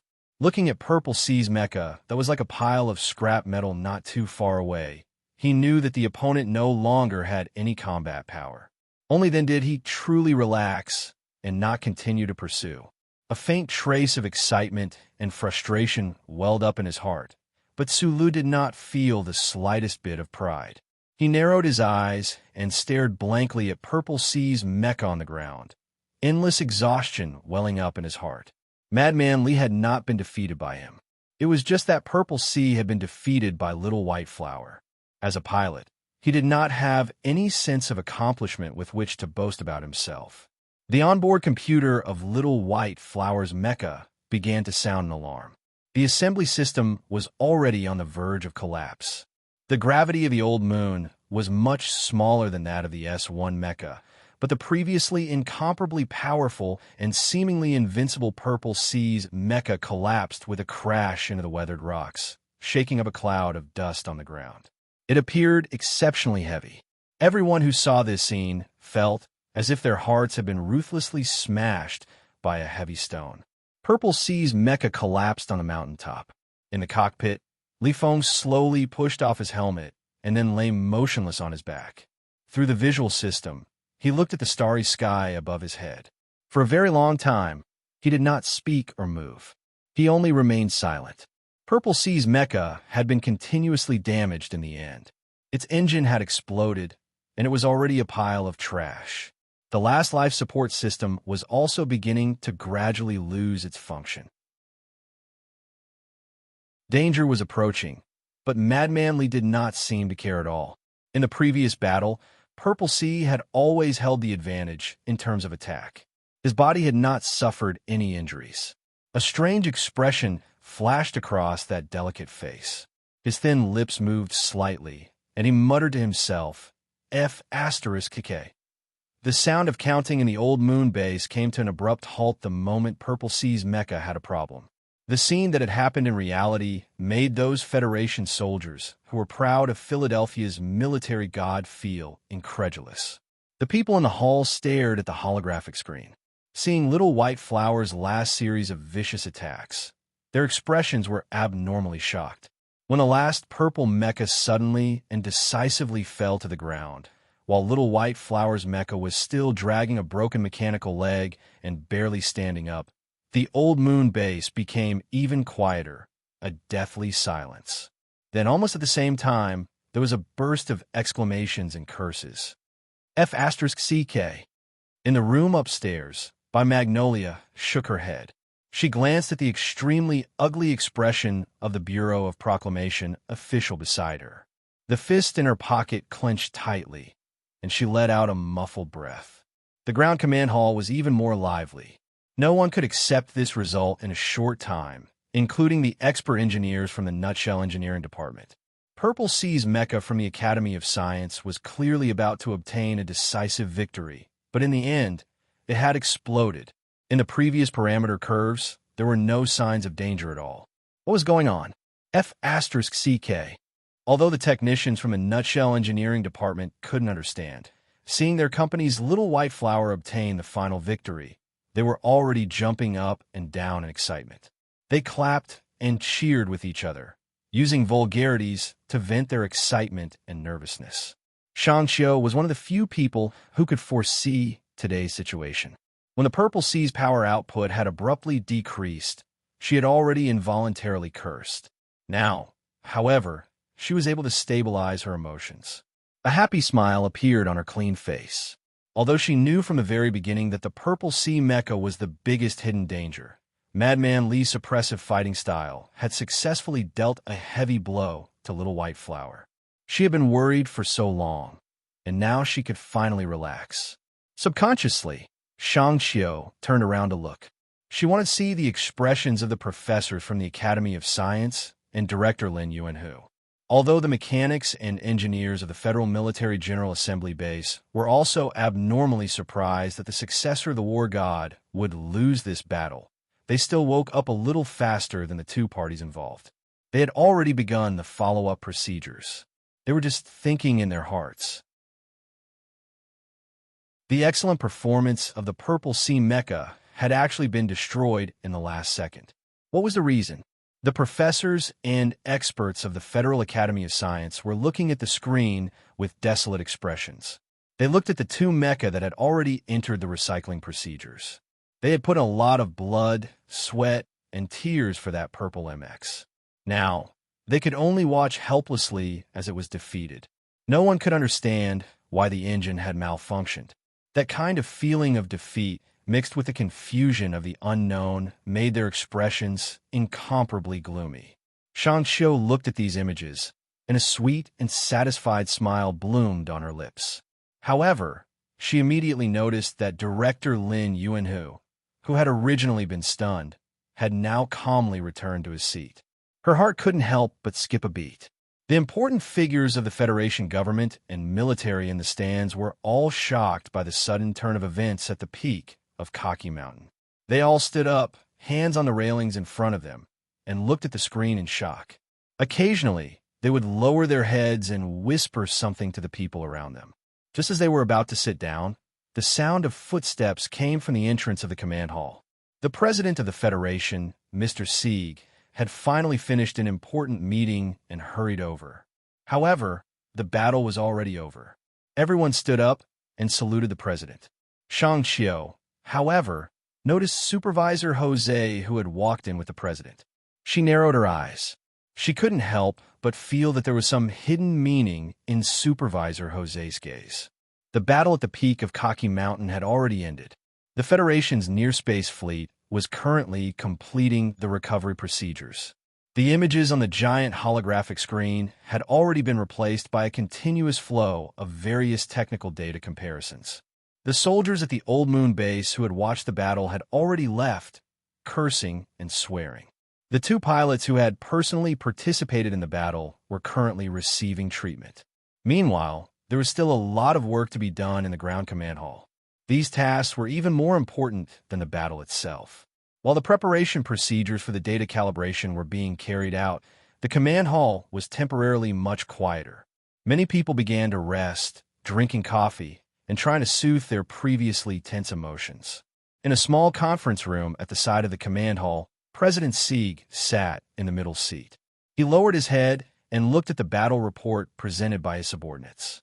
He hadn't made a final decision regarding the battle test and the Federation's new mecha standards. Using the battle method, which was too direct, so much so that it was almost like child's play, to determine the Federation's new MX mecha standards was a suggestion made by that old man in Philadelphia. That old man could basically influence the attitude of the entire federal military. Therefore, logically speaking, the results of the battle at the peak of Kaki Mountain should be able to determine who the standards belong to. However, it was clear that some people weren't willing to admit their failure. All the technical parameters show that the Purple Sea Mecha developed by the Federal Academy of Science has an incomparable advantage in the aspect of nutshell. The National Security Advisor frowned. He knew that it wasn't a good choice for him to speak up first. However, the development of the situation was completely out of his expectations. For the sake of his political future, he could only go against the president's hint and continue to stand on the side of the Academy of Science. The president's science advisor looked at him in disbelief. He didn't understand that the truth was right in front of him. The Purple Sea Mecha had only entered overclocking mode for 2 minutes before exploding. How could the Federation use such a standard? Why was the National Security Advisor so insistent? The truth is very clear, the science advisor said, somewhat annoyed. In the end, it was the Purple Sea Mecha that exploded. What else is there to say? The Federation's new mecha standards should, of course, use the nutshell standards. The National Security Advisor shook his head and said, "A new standard is not a small matter. How can it be decided with just one battle? It should be considered comprehensively. The Purple Sea's high performance is obviously more useful to the federal military. You're being unreasonable." The science advisor couldn't be bothered to argue with this person about stability. He said directly, "Then what's the point of arranging this battle today?" President Sieg suddenly raised his head and glanced at Lin Yuanhu. He said calmly, "Director, do you have any opinion?" Lin Yuanhu's hands, which were covered in age spots, rested calmly on the table. After a moment of silence, he said, "Under normal battle conditions, the Purple Sea has the absolute advantage. Overclocking mode is unstable to begin with, and this is just a test model. Even if the problem with the Purple Sea mecha today was not a coincidence, it can always be improved." President Sieg's expression did not change, but his mood became somewhat irritated. He glanced coldly at Lin Yuanhu. If this old director of the Academy of Science had not said anything, perhaps his opinion of this person would have improved. Lin Yuanhu seemed to not sense the president's gaze. He lowered his eyes and said slowly in an old voice, "Overclocking is a rare situation. The federal military is equipped with standard mecha. I don't think it's appropriate to use such a rare situation as a standard background comparison." This reason seemed to make a lot of sense. If it was a normal battle with 2 engines and 4 times the power output, the superior performance of the Purple Sea mecha would indeed be extremely outstanding. However, at this moment, another voice rang out in the conference room. General Miles said slowly, "I don't agree with Dean Lin's opinion. It will be very common for the new mecha to enter overclocking mode in the future." The Federation's Minister of Defense was hospitalized due to illness. Meanwhile, Zhou Yingxing, who was in charge of the department's work, could not directly participate in the discussion at the highest level due to the collective actions of certain powers. At this moment, in the small conference room, the chairman of the Joint Chiefs of Staff and commander of the 1st Military Region, General Miles, was undoubtedly the absolute representative of the military.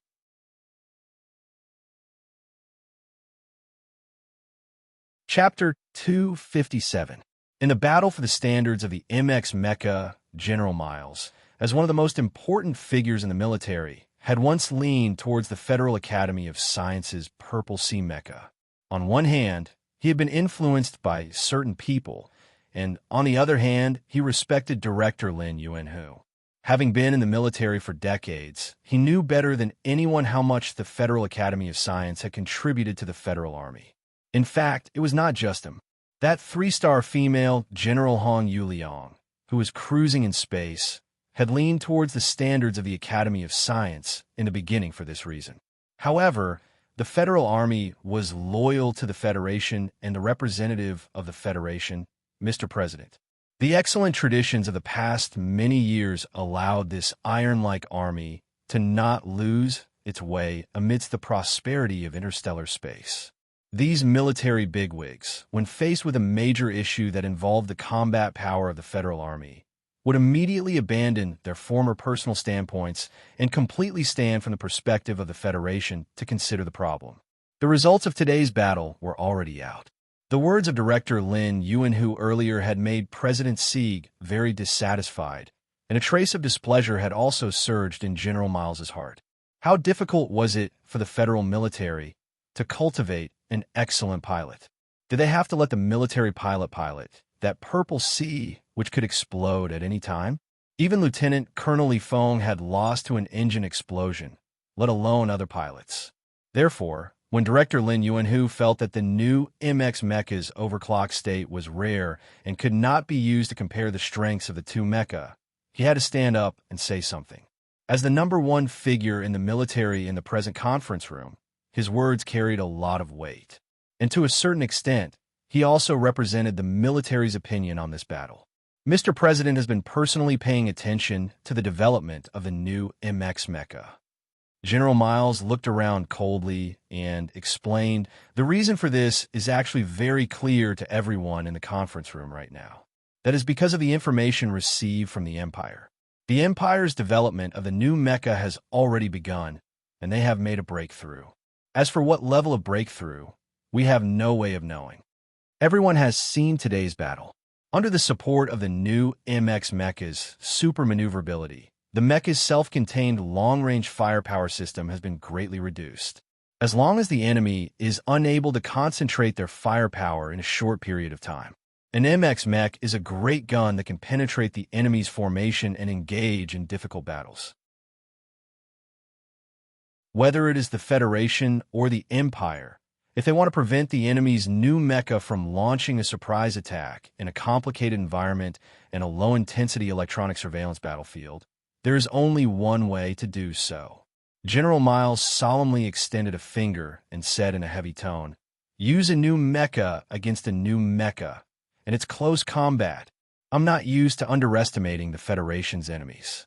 We can assume that the Empire's new mecha are similar to the Federation's MX in terms of performance, and that they were developed at about the same time.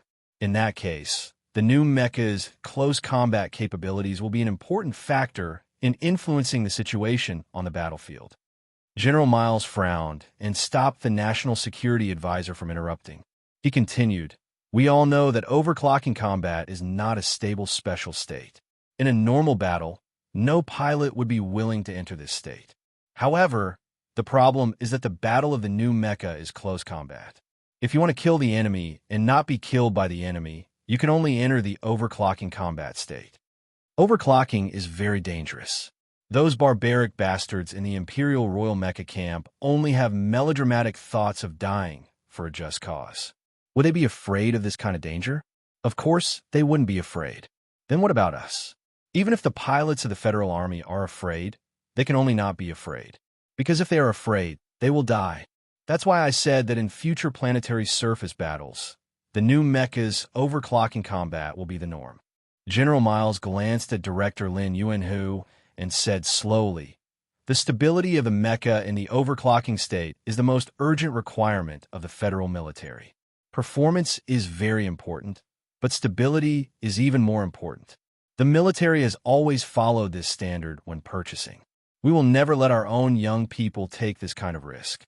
General Miles's speech was very brief, but the people in the conference room were all experienced people. They naturally understood what he meant. The battle between the Federation and the Empire would be a battle of the new mecha against the new mecha.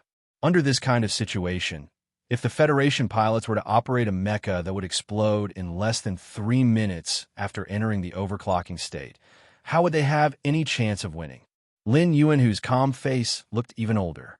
The emotions that he had forcefully suppressed earlier, because of the federal military stance, began to wreak havoc in his withered body again. He subconsciously pressed lightly on the left side of his chest. After a long silence, he said, "The stability problem is not unsolvable. The problem can only be solved when the problem is discovered." With the excellent performance of the Purple Sea, if this problem can be solved, it will also give the outstanding young people of the Federation a greater advantage on the battlefield in the future. Listen to the technical report first. President Sieg rudely interrupted Lin Yuanhu's explanation. He did not give any face to this Federation academic leader and walked out of the conference room directly.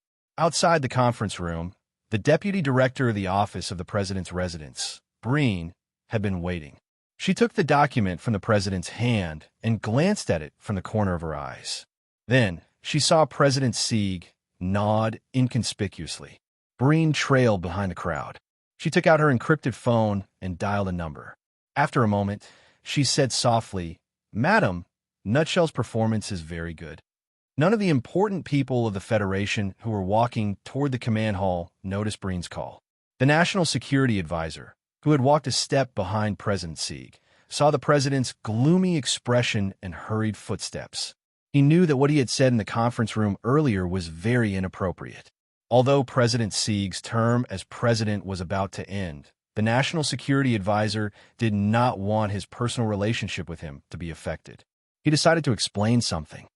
Today, the one representing the Federal Academy of Sciences Purple Sea Mecha is Lieutenant Colonel Li Feng.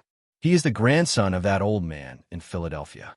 The National Security Advisor lowered his voice and said, "I considered this point, which is why I felt that if we used Nutshell as the standard, it might be a bit inappropriate.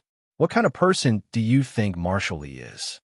President Sieg abruptly turned around and reprimanded Li Yundong without any trace of politeness.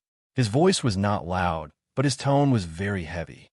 "The criteria for deciding the battle is the Marshall suggestion. Don't treat Marshall Lee as an ordinary person. The National Security Advisor frowned slightly and said softly, but it is not easy for the Federation to establish a heroic figure. There was a lot of unsaid meaning in this sentence. President Sieg's expression was dark. He thought to himself that this teacher was really getting worse and worse. He was actually using that insensible Marshal of Philadelphia to pressure the current president. He said slowly, "You don't need to worry about this matter. I have already issued an order earlier. The details of this mecha battle will be kept completely secret. The Bureau of Proclamation will list it as a fifth-order incident. The auxiliary flying wing effect in a vacuum environment cannot be fully displayed, but when Kajushin's mecha is climbing, the auxiliary flying wings jet engine is very efficient in adjusting the mecha's posture." On the platform in the command hall, the large holographic screen was replaying the previous battle. Complex data and functional diagrams flashed past the screen as evidence for arguments. The chief technical director of the Ministry of National Defense held a cursor in his hand and marked the contents of the holographic screen. His voice was transmitted through a microphone, echoing clearly in the center of the hall.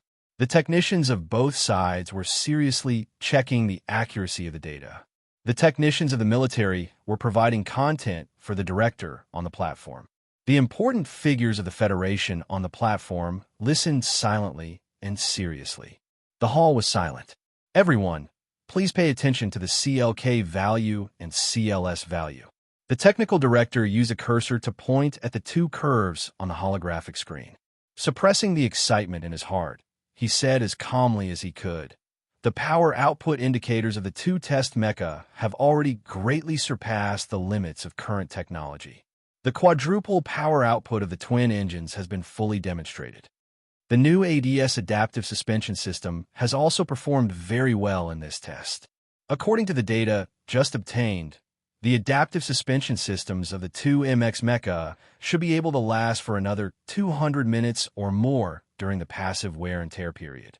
The technical director of the base coughed lightly and looked seriously at the important figures on the platform. He knew that most of them, including President Sieg, would not be able to understand these technical jargon. He paused for a moment and then said with a smile, "Although the cause of the engine failure of Mecha Number 1 under overclocking has not yet been found, we can basically say that the Federation's revolutionary dual-engine mecha has been a success." It was a very normal sentence, but the command hall was filled with enthusiastic applause. The competition for the new MX mecha standard was just a game of chess between the internal forces of the Federation. However, today's results showed that no matter who won or lost in this vast galaxy, the Federation as a whole had already run ahead of the Empire. As a citizen of the Federation, everyone would feel proud of this. The experts and professors of the Federal Academy of Science were also applauding, but their expressions were not as relaxed and excited as those of the Nutshell Engineering Department. The technical director of the base spent another 10 minutes to report all the data from today's battle test. Then, the Academy of Science in charge of Mecha Number 1 chose a representative to come up on stage and give a final summary. This was a professor who looked to be in his 40s or 50s. The professor's expression was rather awkward, but he still very seriously repeated some of the important data and then said seriously, "Regarding that last malfunction of the Purple Sea mecha, we believe that it was an accident during overclocking. In this test, the superior performance of the Purple Sea mecha has already been fully demonstrated. We cannot use a single accident to deny the excellence of the Purple Sea mecha. This is not in line with the spirit of science." As these words left his mouth, the experts and professors of the Academy of Science all nodded. The federal military mechanics and engineers maintained their silence. Some of them recalled the terrifying performance of the Purple Sea mecha earlier and felt that these words made sense. If the Federation gave up just like this, it would be too much of a pity. However, the technicians of the Nutshell Engineering Department were not having it. They did not care at all how many high-ranking officials and generals were on stage. They even completely forgot about the existence of the president. They whistled and began to make a ruckus. The Academy of Science professor on stage, however, calmed down at this time. He pretended that he did not hear the heckling of the Nutshell Engineering Department and said with great sincerity, "If that failure can be resolved and the superior performance of the Purple Sea Mecha is preserved, I believe that this is the best ending." That professor said a few more things, but Shang-Xiu did not listen at all. She only lowered her head to process the data sent over by her subordinates, weighing in her mind what she was going to say on stage later. She thought about Su Lu, who was still above the old moon, and thought silently in her heart that this matter was not over yet. She was going to represent Su Lu and certain people to give Director Lin Yuanhu, as well as everyone in this hall, a big surprise. Don't care what they say. Supervisor Jose hurried over at this time and put his phone into his pocket. He smiled at Shang-Xiu's side and said, "The matter has been settled. The president has already decided to use our standards. I am not surprised by this. The Academy of Sciences electronic jet design has a problem. The stability of the dual engines under overclocking is something they have no way of solving at all." Shang-Xiu raised her head and used her fingertips to push up the frame of her glasses on the bridge of her nose as she said this with a smile. Her smile gradually faded because she found that Supervisor Jose's expression was rather serious. At this time, the command hall was in a state of chaos. That Academy of Science professor was still trying hard to salvage something, but the audience was in an uproar. No one had noticed the conversation between her and Jose. "Did you and Su Lu know about this result beforehand?" Mr. Jose was not looking at her, but rather at Professor Chun Shu of the Academy of Science on stage. That professor was saying at this time that the Purple Sea's final failure should have been caused by overheating of the engine system after overclocking for too long. As long as the corresponding design changes were made, this problem could be solved. Hearing this, Shang-Xiu was slightly taken aback. She did not understand why Supervisor Jose would say this at this time. Even if the company had guessed what she was going to do when she went on stage later, wasn't this something that should be done? "I've already asked, Mr. CEO. Supervisor Jose lowered his head and said softly, "Since we've already won, let's not cause any more trouble. After all, we are all part of the Federation." Forcing the leader of the Federation's academic community into a corner and humiliating an old man is not something to be happy about. Shang-Xiu was silent for a long time, analyzing the meaning of Supervisor Jose's words in her heart. A moment later, she raised her head and looked at him with a very complicated gaze. She said, "I don't know what kind of deal these big shots of the Federation made in those few minutes just now, but Mr. Jose, you should know very well that I'm just a simple-minded technician. I promised Su Lu, so I will definitely do it." Jose did not think that she would actually dare to reject his arrangements in front of his face. His brows furrowed extremely tightly, and he lowered his voice and quickly reprimanded. "The president, the parliament, the board of directors, the entire Federation. No one is willing to hear what you want to say later." He spoke sincerely and sternly. Seeing Shang-Xiu lower her head and not say anything, he knew that she should have tacitly agreed to his arrangements. Only then did he let out a breath of relief. He sighed softly and said, "Dean Lin will hand his resignation tomorrow. After all, his position in the hearts of the people is very high. If a scandal were to erupt at this time, the government's credibility in the hearts of the Federation's citizens will probably drop to a terrifying level. At this time, when the Empire is about to make a move, the Federation needs the citizens' absolute trust in the government."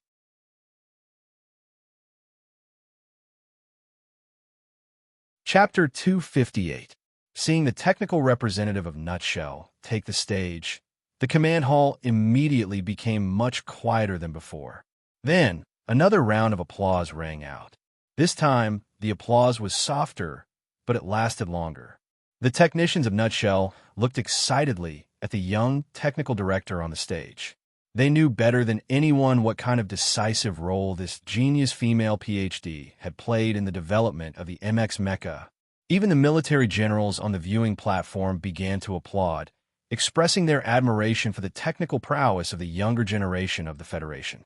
After the applause died down, Shang Xiu still did not speak. She flipped through the data gently, as if she had encountered an extremely difficult problem. After a long time, she took a deep breath and said slowly, "Just now, Professor Chui from the Academy of Science said that the two mecha almost broke down at the same time in the end. I would like to explain this problem first.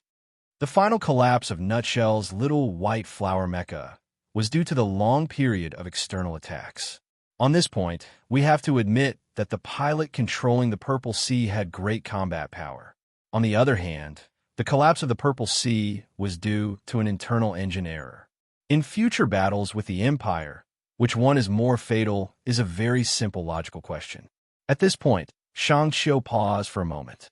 She habitually used the tips of her slender fingers to push up the frame of her glasses on her nose.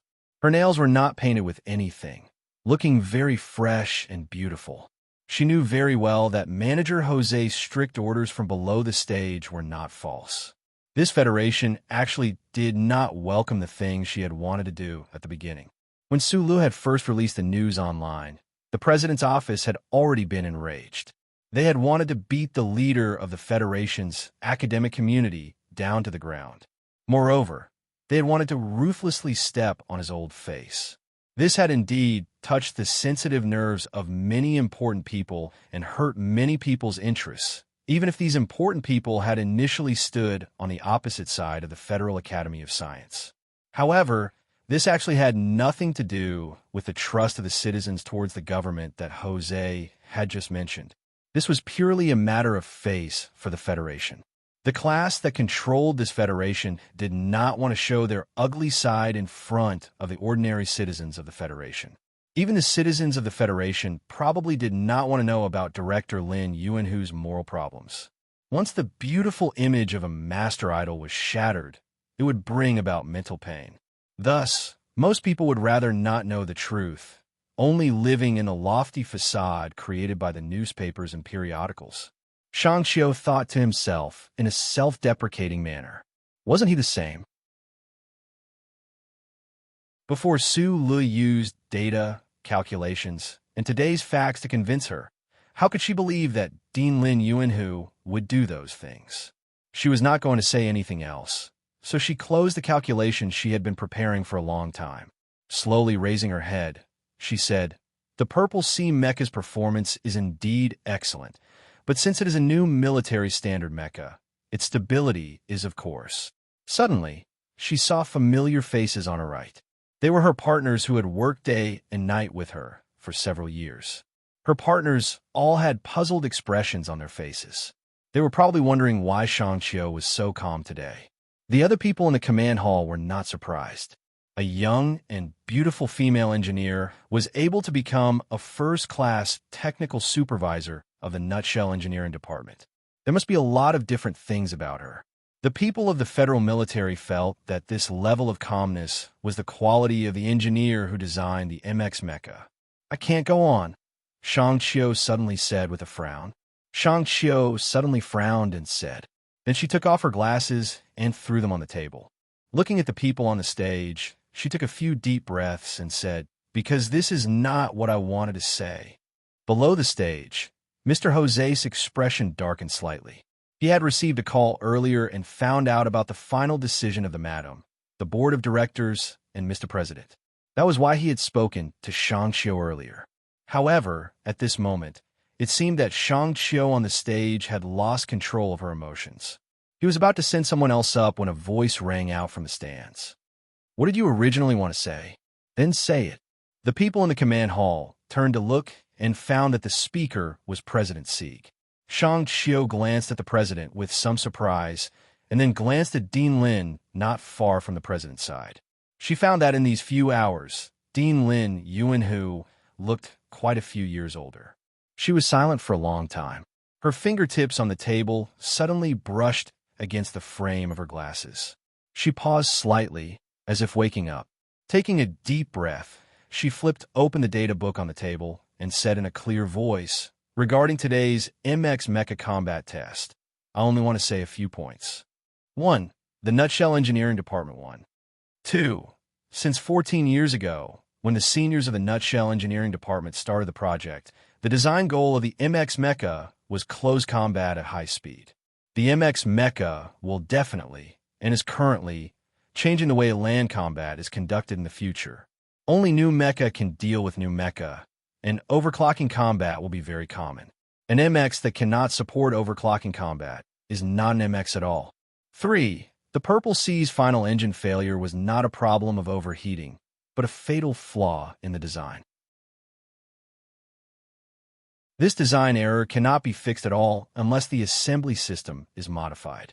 At this time, a professor from the Academy of Science in the audience suddenly protested softly. Since it can be modified, why say that it cannot be fixed? Shang Xiu glanced at him and said word by word, because the Academy of Science's design started from a wrong parameter in the momentum measurable function model. In reality, after correcting this parameter, the assembly design that can be made will definitely lose a portion of its mobility. There is only one way to solve this problem. The Nutshell Engineering Department discovered this wrong parameter and corrected it, resulting in the current little white flower. If the Academy of Science can fix this error, the final mecha engine system they design will definitely be identical to the little white flower we designed. And now, we already have the little white flower. Is there a need to modify the Purple Sea into a little white flower? These words echoed in the command hall. The professors and experts in the Academy of Science area all revealed angry expressions. Although the design philosophy of the two MXs was the same, the basic core data and function model had been researched separately. What right did the Nutshell Engineering Department have to be so sure that if the Academy of Sciences MX was to be modified, they could only go down the Nutshell Engineering Department's old path? Shang Xiu lowered his head slightly and said softly, "The reason why I'm so sure of this is because I know, and some people know as well. The theory, core data, and function model used by the Federal Academy of Sciences MX Mecha to solve the problem of the electron jet are exactly the same as the Nutshell Engineering Department's data." This is the fourth point I want to make today, and also the last point.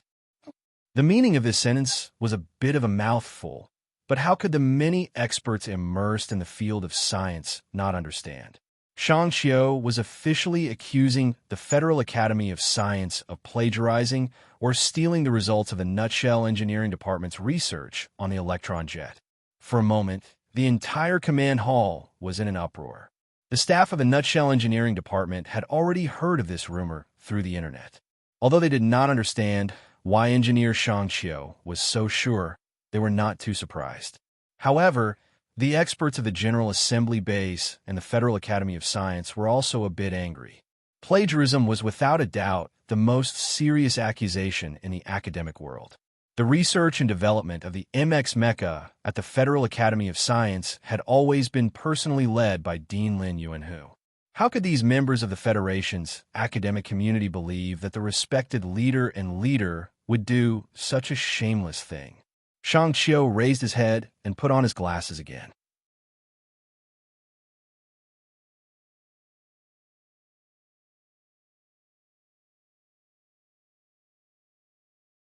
Calmly, she said, "We only need to calculate, and we will know the final result."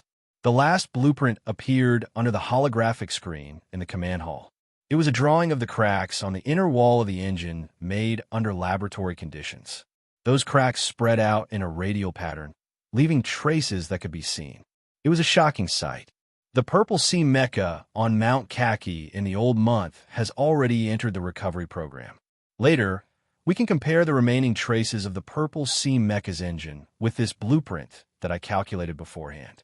It will be very clear that the core data and functional model used by the Purple Sea Mecha were all data that the Nutshell Engineering Department had long grasped.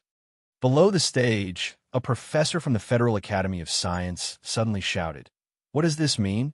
This can't prove anything." Shang Xiu knew that this professor was the person in charge of the high-amplitude particle physics laboratory in the Federal Academy of Science and Technology. She frowned and replied, "If it wasn't for the Purple Sea explosion today, I indeed wouldn't have been able to prove anything. However, these radial patterns on the inner wall of the engine are enough to prove that your Academy of Science has done something. You have no evidence. The person in charge retorted angrily.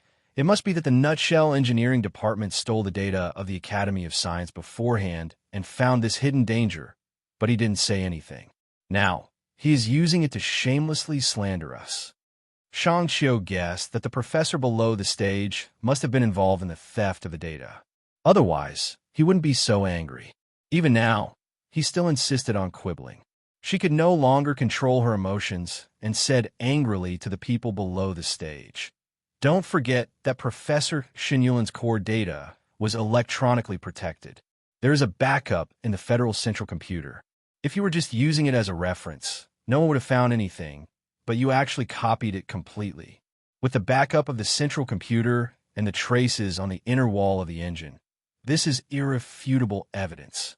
The female engineer looked at the silent Academy of Science professors with disappointment. After a moment, she said softly and indifferently, "You people are like clumsy thieves. You copied the test papers of your deskmate, but in the end, you even copied the answers that we wrote wrong at the beginning. The Federation's academic community is controlled by a group of shameless and stupid people like you. What future can there be?" This analogy was very good and powerful. The Academy of Science was directly hit speechless and did not have the courage to make any more excuses.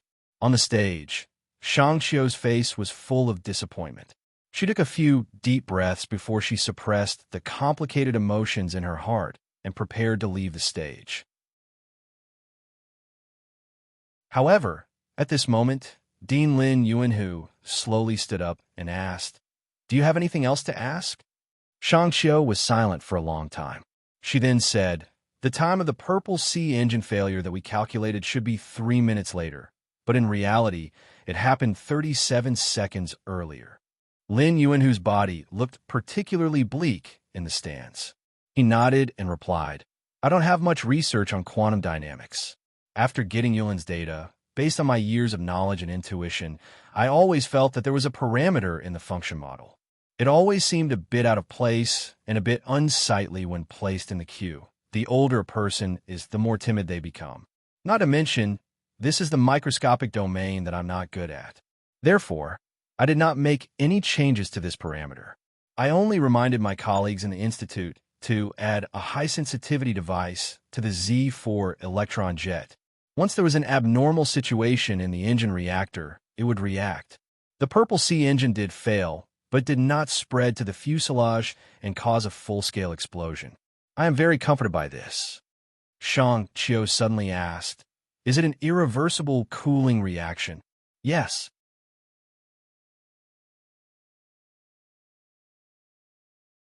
Chapter 259. With the data backup from the Federal Central Computer in the basement of the Bureau of Proclamation, as well as the radial crack distribution on the inner wall of the engine calculated by the Nutshell Engineering Department beforehand. Unless the Nutshell Engineering Department could predict the future, there was no other explanation other than the Academy of Science plagiarizing the Nutshell Engineering Department's data. The broken engine of the Purple Sea mecha far away in the old moon was no longer important, at least to the Academy of Science. If the burn flow traces on the engine were really the same as the image Shang Qiu had shown them, this kind of post-mortem investigation would be a humiliation they could not bear. When the young female engineer from the Nutshell Engineering Department mentioned this point, Dean Lin Yuanhu knew that there was no point in hiding the truth anymore. So he stood up somewhat tiredly and said a few words to the other party, indirectly admitting that the Academy of Science had plagiarized Professor Shenyulin's core data. The old dean had already stood up at this time. He narrowed his somewhat cloudy eyes and looked at the female engineer on the stage. The age spots on his face were particularly clear. At this moment, he looked at the young woman and thought of Shun Yulin in the cemetery. He thought of Shun Yulin's last disciple in the old moon, that guy called Su Lu. Some time ago, Dean Lin Yuanhu had gone to the Milky Way cemetery to see Professor Shun's grave. After all, the two of them were once close friends. Although in their long lives, because of a certain despicable person, they had parted ways, Dean Lin Yunhu bowed slightly in all directions and did not say a word. Back then, he needed to perfect the design of the warship's multi-engine system. He needed the Academy of Science's resources and a step forward. So he secretly copied and extended Professor Shen Yulin's M-series design. That was how he gained the glory and status of the past few decades. Decades had passed, and Shen Yulin was already dead. Under his suppression, no one dared to mention the academic storm from back then. He was still used to working and living that way.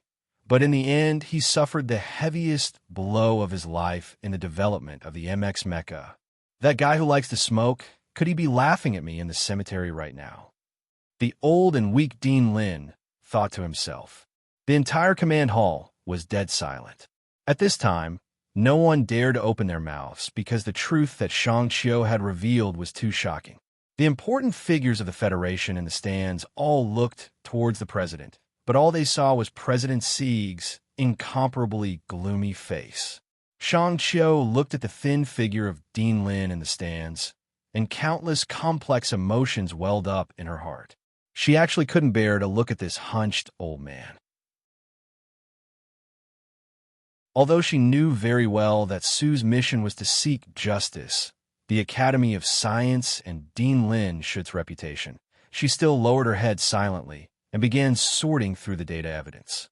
Back then, Lin Yuanhu had led the Federation's scientific community to successfully develop the M52 mecha and perfected the design of the warship's multi-engine system. Then, the Federation's mobile company produced the mecha, establishing an immortal contribution. With his position in the Federation these past few years and the substantial results he had achieved, if he just stepped down from the position of Dean of the Academy of Science, it would be enough to earn him a lifetime of respect. However, the human heart was never enough. Just as Li Xiuzhu had once lamented, the most difficult hurdle in Lin Yuanhu's life was the word name. Before this academic leader retired, he had still wanted to carve his name on the revolutionary new mecha, putting in another heavy chip to win the Nebula Lifetime Achievement Award. But in the end, he had failed because of this matter. Shang Qiu was a student of the Capital University, but she had once sat in on Dean Lin's lectures at the First Military Academy. Lin Yuanhu's perfect explanation of the warship's multi-engine system had a great impact on her. The reason she could finally complete the design of the dual-engine system based on the research of her predecessors in the Nutshell Engineering Department could be said to have a lot to do with Dean Lin's research results. Today, in front of everyone, she had accused Lin Yuanhu of plagiarism. The moment she lowered her head to tidy up, she couldn't help but think of a scene from 4 years ago. That year, the Dean of the Federal Academy of Science, Lin Yuanhu, paid a rare visit to the Shell Motor Company's space headquarters. He gave a speech to the design staff and promised to answer questions after the speech. At the time, Shang Qiu had already entered the Nutshell Engineering Department. After hearing the news, she asked for leave at the last minute to attend this rare event. However, after the speech, the space headquarters venue was silent. Lin Yuanhu stood on the podium for a long time, but still, no one asked a question. When the respected dean left with a smile, the human resources manager of the Nutshell Space Headquarters asked the engineering staff in confusion, "This is such a rare opportunity. Why didn't you raise your hand to ask a question?" After a moment of silence, one of the engineers replied with a sigh, "If you asked the creator to ask a question, would you dare?" At the time, Shang Qiu also held the same view of this old man in the Federation's academic community. However, today, she had personally knocked him off his pedestal. She silently hugged the documents and walked down the podium. She didn't pay attention to Mr. Jose, who was frowning. She also didn't speak to her colleagues beside her. She directly sat down in her seat. The command hall was silent. However, this silence was completely different from the silence in the venue that year. President Sigurd stood up with a heavy expression. He didn't even look at Lin Yuanhu and left the command hall. Lin Yuanhu stood quietly in the center of the viewing platform. His body was slightly bent, and he looked unusually desolate. In the dead silent polar region of the moon, a formation of 4 spaceships flew to the platform at the top of Mount Kaki. The spaceships reluctantly landed. The mechanical door at the bottom of the spaceship opened. The thick mechanical arm began to retrieve the mecha. The 3 major systems of the Purple Sea mecha were basically all scrapped. After the Purple Sea mecha fell, Little White Flower couldn't bear the strain of the mecha's body anymore. When the federal military's battleship took off, the two mechas were like two piles of garbage. They couldn't make any angry objections to the rough movements of the thick mechanical arm. The mechanical arm retracted. The mechanical door at the bottom of the spaceship closed. With a large jet of air, the spaceship broke free of the moon's gravity and flew towards the dark side of the moon. Inside the spacious spaceship, dozens of soldiers were busy inspecting the spaceships. Under the control of the computer, the ring-shaped metal mechanical arm was quickly dismantling the two scrapped mechas. Whether it was the descendant of the Lees of Philadelphia or the nutshell mecha master who won the final victory to the federal military, they were all extremely valuable assets. The federal military naturally didn't want their safety to be in any danger. In the cockpit, Sue Lee's lips were already curled up with dry, flying skin. After Little White Flower stopped working, he took the initiative to remove the simulation system and put it back into the black box. He then changed into the backup operations suit. He knew that this black box wouldn't be able to hide it from the military researchers, but he didn't want to tell them anything. As one of the designers of the MX Mecha and the pilot who won, Sulu had this confidence in his heart. The cabin door opened. The soft artificial light replaced the harsh light of the stars in the vacuum environment. Sulu squinted his eyes and immediately adapted to the environment inside the spaceship. With the help of a few medical personnel, he forced himself to suppress the soreness in his muscles and crawled out of the cockpit with difficulty. Looking back, he saw that the beautiful Little White Flower's mecha was no longer the same as before. It was like it had been kicked countless times. It was black and distorted. It was very ugly and miserable. What is this? Two military mechanics in charge of collecting data lifted the black leather box and asked Sulu. Sulu blinked tiredly and said, "Personal item. You can check the catalog. Please don't touch it." On the other side of the spacious cabin, Lieutenant Colonel Li Feng in the Purple Sea Mecha also walked out with the help of the soldiers. Purple Sea's damage was more serious than Little White Flower's. When the military spaceship dragged the mecha back, the researchers discovered with fear that Purple Sea's last layer of life support system was already on the verge of collapse. If they had been any slower, the pilot in Purple Sea might have directly come into contact with the vacuum of the moon's surface. However, Madman Li didn't need anyone to support him. This was because, compared to Sulu, the impact on his body was smaller. From the moment Purple Sea collapsed, this 16-year-old genius pilot fell into silence. His face, which was already prone to violent expressions, was now so cold that it made people's hearts palpitate.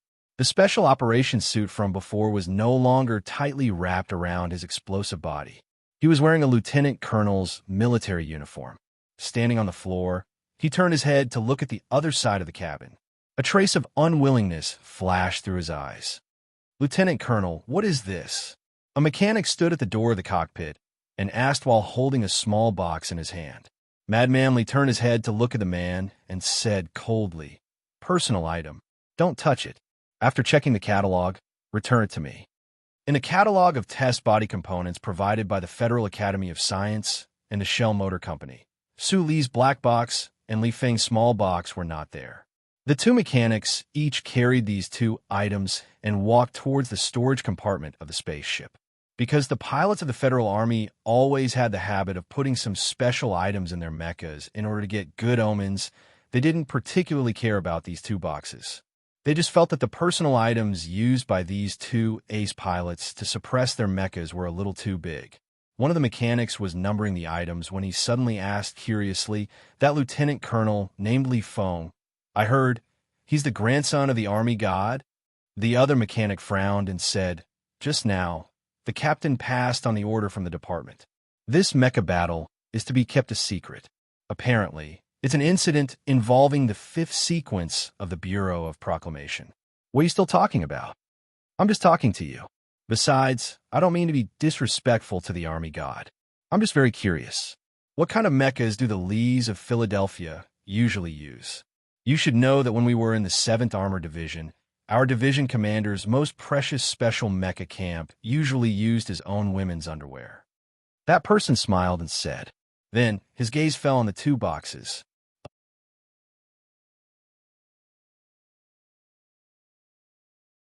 Chapter 260. If these two mechanics really had the guts and ability to open these two boxes, perhaps they would be able to get close to one of the secrets of the Lees of Philadelphia that allowed them to roam the universe. However, it was unknown whether they were lucky or unlucky. The Federal Army's strict discipline and their respect for the two mechanics prevented them from trying to do such a thing. After going through the careful inspection of the medical equipment and medical personnel, and after a few more scans, Sulu was finally allowed to take a proper bath. However, even the bath process was under the supervision of a second lieutenant. There were actually not many people who had personally witnessed the mecha battle today, but the Federation military spaceship in charge of the follow-up procedures had a general understanding of the situation. Although the military personnel on the spaceship were particularly strict in their monitoring, their eyes often revealed a respectful expression. After all, Sulu was a normal person. After washing away his tiredness with the hot water and relieving some of his soreness, he changed into a comfortable military uniform without epaulets. Looking at the eyes of the military personnel who followed him, he gradually began to enjoy the feeling of victory. He knew that Mad Manly was definitely going through the same procedures as him. But what puzzled him was that the spaceship seemed to have received some sort of order, and he was most likely being isolated. Perhaps this was the federal military's standard procedure? Sulu thought for a while, then sat on the chair and looked at the scenery outside the window. He silently calculated the time in his heart, and then looked at the edge of the upper right side of the window. He confirmed that this spaceship was not flying towards the old moon base, but towards the dark side of the moon. "This place is closer to the fleet base," the second lieutenant explained. Sulu nodded, recalling that there were several secret bases of the Federal fleet on the dark side of the moon. "Is there anything you need me to do?" the second lieutenant asked politely. "Yes. When can my box be returned to me?" Sulu was very concerned about this. The standard follow-up procedures have been completed. After the higher-ups give the order, when you leave the old moon base, the box will be returned to you, the second lieutenant replied with a smile. "Thank you." Sulu rubbed his stomach, then suddenly said self-deprecatingly, "Can you give me something to eat?" "Yes, the more the better." Yes, after experiencing such a thrilling mecha battle, in order to control the simulation system, the abundant burning energy in his body had not been completely depleted, but the common hunger in his stomach was surging up again. Under the second lieutenant's incredulous gaze, Sulu ate 12 pieces of bread and drank 7 cups of protein milk before wiping his mouth in satisfaction. The hunger subsided slightly, and he had time to reflect on the previous battle, this thrilling victory, the explosion of the Purple Sea engine, and the storm that might follow. Outside the window was the desolate surface of the dark side of the moon. Blacklight energy conversion materials were scattered among the scattered mountains and lowlands in an irregular pattern. Sulu narrowed his eyes to look at the desolate scenery and saw a circular base not far away. He knew that he had arrived at the secret base of the Federal fleet.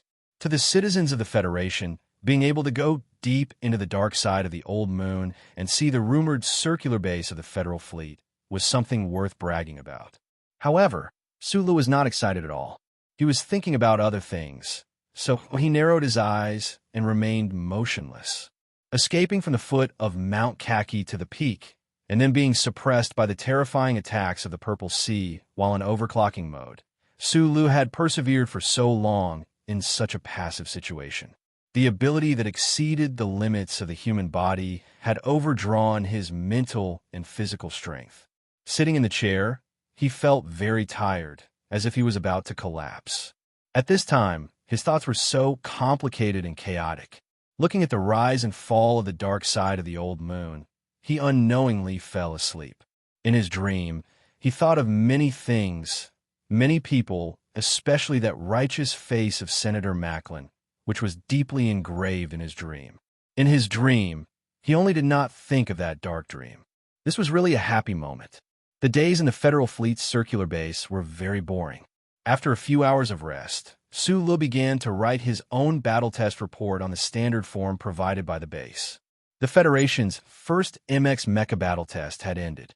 The data of the Purple Sea and Little White Flower had already been compiled in the command hall. However, Su Lu and Li Feng's direct reports were also very important. The first-hand experience of a pilot in a battle environment was very important for the federal military's future work in training MX pilots. The Old Moon Standard Time was 8 p.m. Only then did Su Lu know why he had been sent to the Federal Fleet's circular base after the mecha battle ended. The federal military had increased the confidentiality level of this mecha battle by 2 levels. Everyone who had participated in and watched this battle had to sign a confidentiality agreement. Moreover, these data agreements had been collected by the Bureau of Proclamation and dealt with according to the 5th level. He did not know what had happened in the command hall, but after a conversation with the chief officer of the circular base, he vaguely guessed that the federal military probably did not want the news of the failure of the successor of the Lees of Philadelphia to spread. Perhaps this did not mean much now, but if the Federation and the Empire were to go to war in the future, the military would still need the name of the Lees of Philadelphia. As long as they did not admit that the Academy of Science had failed, Su Lu made a call to S2 after obtaining permission from the chief officer. From Shang Xiu, he found out everything that had happened in the command hall after the battle ended. The Federal Academy of Science had already concluded that plagiarism had been committed. Su Lu had done what he had wanted to do. Holding the receiver, he fell silent, but his right hand was gently clenched. If the board of directors has any problems, just tell them the truth. After all, I was the one who asked you to do this.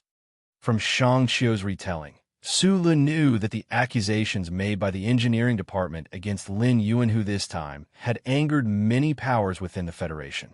Even the upper management of the Nutshell Company was somewhat angry at Shang Xiu's disobedience. He could guess this possibility. After all, Lin Yuanhu had stood tall within the Federation for so many years, and who knew how many people's interests were involved with him.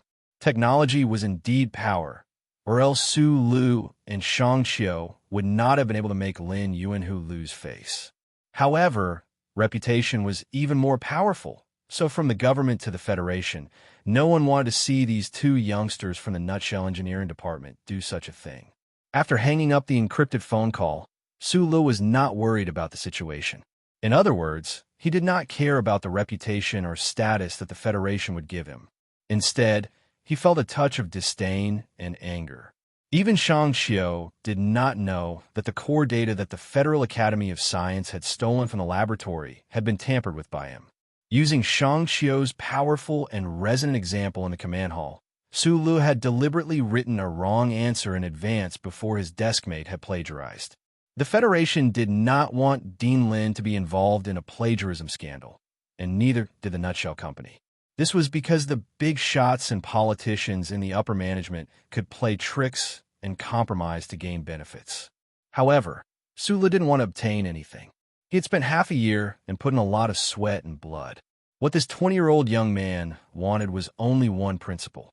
Su Lu was a good person, but he was also a vengeful and persistent person. Before old Professor Shun had passed away, he had given Lin Yuanhu an unwarranted trust, so Lin Yuanhu could only repay old Professor Shun by persevering without hesitation. He only wanted to write old Professor Shun's name on the MX Mecha to write it in the glorious history of the Federation. He only wanted to stomp on Lin Yuanhu's name once, until it was 1,000,000 times. Now all of this had become reality. He was very satisfied. Next, it would be another old man's turn. 4 days passed. From a senior officer of the base, Su Lu found out that the military's investigation period was about to end. His mood lightened slightly. A loud metallic clang rang out. Beside the metal and cement composite wall of the circular base that was 400 meters high, the high-speed freight elevator doors closed. Su Lu and the second lieutenant, who had always been by his side, were in this elevator, looking out. The light of the stars flashed across the surface of the moon, illuminating countless golden shadows on the uneven surface of the moon. Those black light energy materials and hidden protrusions under the surface were so shocking in this desolate stretch of space. The circular base of the Federal Fleet occupied a large area. This high-speed freight elevator was like a small black dot on the edge of the high wall. The elevator moved up silently, the sturdy multi-layered, transparent film isolating the vacuum environment. Sulu narrowed his eyes as he looked at the surface of the moon that was moving further and further away. He felt the insignificance of individual humans in the silent universe and fell silent for a moment. He had been under house arrest in a specific area these past few days and had basically not encountered any military personnel. Mad Manly must have also enjoyed this special treatment, but the two of them had not met. Could it be that that person was avoiding him, afraid that he would have to fulfill the bet? Sulu looked at the large-scale scenery of the universe outside the elevator, took a deep breath, and laughed happily. During the battle on Mount Kaki, Su Li's anger had almost ignited the mecha, but that was the anger in his heart, caused by his past experiences. After a few days, he no longer had the urge to trample Madman Li under his feet. On one hand, it was because he knew that Madman Li had lost to him because of the Purple Sea mecha itself. On the other hand, he always felt that it was really meaningless to compete with a 16-year-old kid. Many times, Sulu had almost forgotten that he was only 20 years old. The sound of the elevator arriving rang out. Sulu reluctantly retracted his gaze from the desolate scenery of the dark side of the moon and followed the second lieutenant out. As soon as he stepped out of the elevator door, he heard a familiar voice. Because it was in the spacious corridor of the base, that person's voice was as cold and ruthless as usual, buzzing and soaring. Today was the day they would leave the circular base, head to the Old Moon base, and then return to planet S2. The corridor on the uppermost level of the circular base was hundreds of meters away from the surface of the moon. Standing at the edge of the transparent corridor always gave people a frightening feeling of being at the edge of a cliff. That voice was so cold and yet so loud, shaking the corridor slightly and making the surrounding soldiers feel a little scared. Mad Manly was currently arguing with the officer stationed in the base with a dark face. To be precise, it was a one-sided reprimand. He was a lieutenant colonel, so there was naturally no problem in reprimanding a second lieutenant. However, that female second lieutenant with teary eyes had clearly never served such a difficult person before. Her small face was red, and she could not say anything. The uppermost level of the base was filled with senior officers. Sulu and Madman Li's identities did not need to be kept a secret to them. These officers looked over with complicated expressions, guessing why Lieutenant Colonel Li Feng had suddenly become so angry. Could be related to that test on Mount Kaki a few days ago. Sulu was a person who had tender feelings for the fairer sex, but he was also a reasonable person. He listened silently at the elevator door for a while, and after confirming that it was Li Feng who was unreasonable, his pair of knife-like eyebrows rose up, and he slowly walked over. Surrounding the corridor on the top floor of the circular base was the spacious moon's vacuum. In the extreme distance was the highest peak on the back of the old moon. The starlight in the sky was not swallowed up by the stars, sprinkling down piece by piece. In the clear light, the officers in the corridor saw the two officers walking over from the elevator door. They recognized the other party's identity and saw him walk over to Li Feng. Their hearts immediately tightened, and among them, the ones with fast reactions immediately notified the base's commanding officer. The sound of footsteps slowly sounded and slowly descended. With his hands behind his back, Li Feng was silent for a moment, and then he slowly turned his head around. That body full of explosive strength suddenly tightened, and then he gradually relaxed. He looked at Su Lu behind him and said lightly, "I never thought that you would actually know how to drive a mecha. It looks like you're not the pretty boy I thought you were. I never thought that the only seedling from the Lees of Philadelphia would only vent his anger on a woman. It looks like you really are a little idiot." For some reason, Su Lu was originally a gentle and kind person, but every time he saw Madman Li, he couldn't control his sharp and unkind side. These two people were like natural enemies, and no matter who looked at the other, They were both extremely unpleasant to the eye. In the starry corridor, the two young officers were facing each other in silence. The air was filled with a tense atmosphere, and it seemed like there were electric arcs flashing incessantly.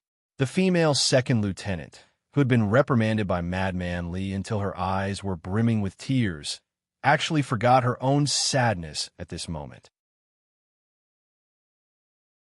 She looked at this scene in astonishment and looked at Su Lu in confusion, not understanding why the corridor had suddenly become so quiet.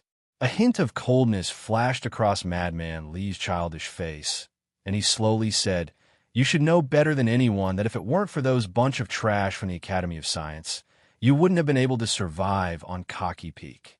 Sula looked at him with narrowed eyes, feeling that dangerous aura and might that assaulted his face. He said softly, "You're not convinced?" Madman Lee's lips curled up slightly, and he laughed strangely.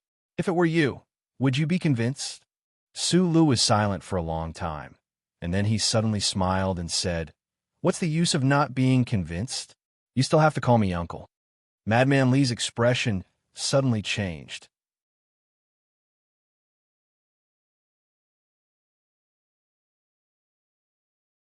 Chapter 261. Ignoring the expression on Li Feng's face, Su Lu only looked at him quietly. He narrowed his eyes as if he couldn't feel the anger and murderous intent in this young lieutenant colonel's heart. He just looked at him and waited for his reply. Right at this moment, Major General Schur, the commanding officer of the circular base, rushed over after receiving the news. He was the highest military officer in the entire base. Although Li Feng was born in a prestigious family and held a high position in the Federal Army, he still didn't dare to be too presumptuous in front of him. He lowered his head slightly and moved to one side. Major General Schur looked coldly at Su Lu and Li Feng. In his eyes, Li Feng was undoubtedly the most outstanding soldier. Although his personality was a bit too domineering, the Federal Army needed this kind of talent. Meanwhile, Su Lu, the pilot from Nutshell Company, had obtained the final victory at Kachi Feng and won his respect as a soldier. No matter who it was, he didn't want to be too harsh on them, but at this moment, he had no choice but to reprimand them. The conflict ended here, but it wasn't really over yet. At least before they left Old Moon Base, they still had to settle that bet. The military spaceship was already waiting at the highest platform of the circular base. Under the accompaniment of several soldiers, Su Lu and Li Feng boarded the spaceship and flew towards the Old Moon Base. After a few hours of flight, the spaceship landed right in the middle of the large cluster of bubbles. The end of the tunnel was bright. This group of officers walked out of the underground tunnel. The busy people of the Old Moon Base put down their work at the same time and looked over with a myriad of different emotions. The federal military and the Bureau of Proclamation had jointly issued a confidentiality order. The entire base of people who had witnessed the battle at Kachi Feng were forbidden from talking about the incident. However, just because they didn't say anything didn't mean they didn't want to. The officers of the Old Moon Base looked at Li Feng and Su Lu walking in the middle of the crowd with mixed feelings.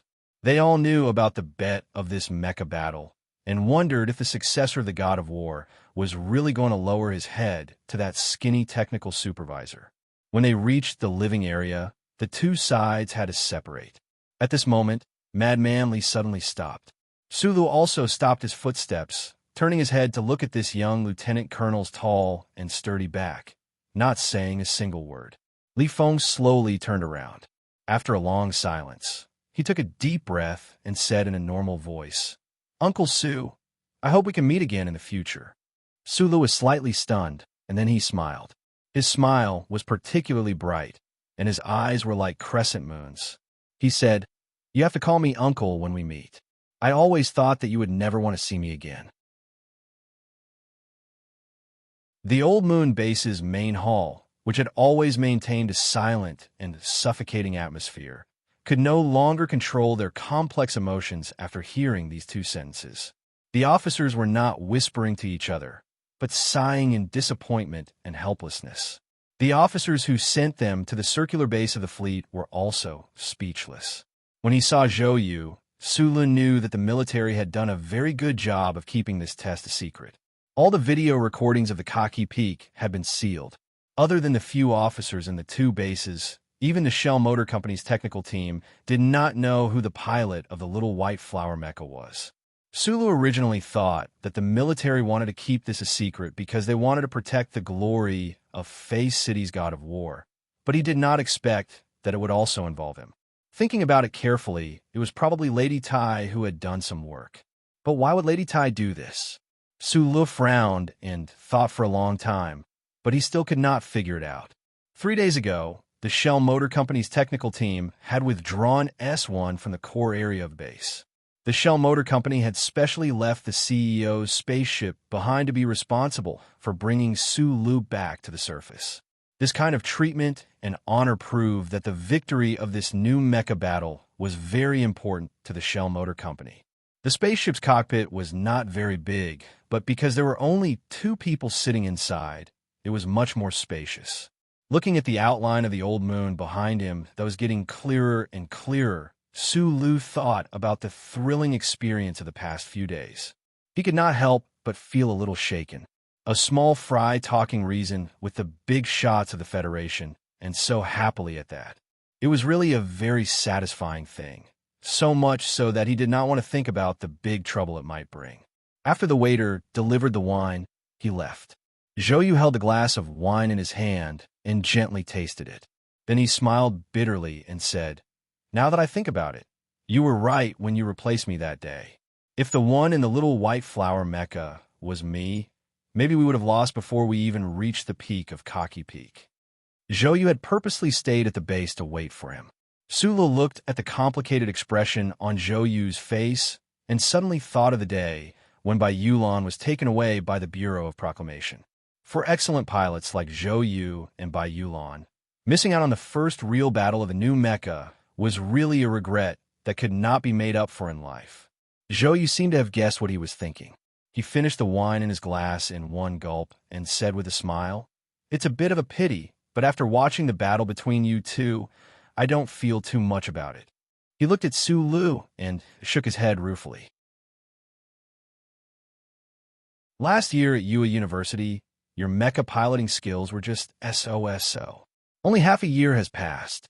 You should know that the purple sea that Mad Manly controls is really terrifying to the point of being unimaginable, but you still manage to hold on. I really don't understand. Maybe I'm just lucky? Sulu smiled and shrugged his shoulders. In reality, he knew best that he was able to hold on for so long at Cocky Peak because of the 10 stances that Uncle Fong had taught him. They seemed to be able to subtly counter the battle style of the Lees of Philadelphia. There was still a huge gap between his mecha piloting skills and that of Madman Lee, but this sort of similarity in counter styles played a huge role. Uncle Fong, you was really a mysterious character. After the dust of the presidential election settled, it looked like he really would have to go to Philadelphia to find out more. But would he still be alive by then? Sula narrowed his eyes and imitated Shi Qinghai's actions. He slowly sipped his wine, letting the wine flow over his tongue and evoke a spicy aftertaste. The heavy black leather case was right under his feet. According to Zhou, Secretary Shun was already in contact with the Bureau of Proclamation. Sulu knew that the person in the Federation who had influence over the Bureau of Proclamation was probably that Lady Tai. He immediately relaxed and no longer worried about Bai Yulan. The Bureau of Proclamation building in the outskirts of the capital was actually not very tall and dignified. Instead, it was more like a normal research institute. That highway that only allowed entry and no exit connected this independent institute to the Federation. And deep underground, in the distant universe, there were countless invisible lines that bound it to every inch of the Federation's land, making it impossible to break away. The Bureau of Proclamation of the Federation. Many years ago, it was also known as the Royal Bureau of Proclamation. In reality, this most important organization of the Federation, no matter what name it was called, only followed the 700,000-word First Charter. Following that was loyalty to the former emperor or the current Federation government. Whether it was Mr. President, the Federation Management Committee, or the enormous bodies of the 7 great families hidden in the shadows. None of them could move the Bureau of Proclamation staff at all. But they were still living people living in the Federation. Humans had to breathe and eat, and they had to interact with others.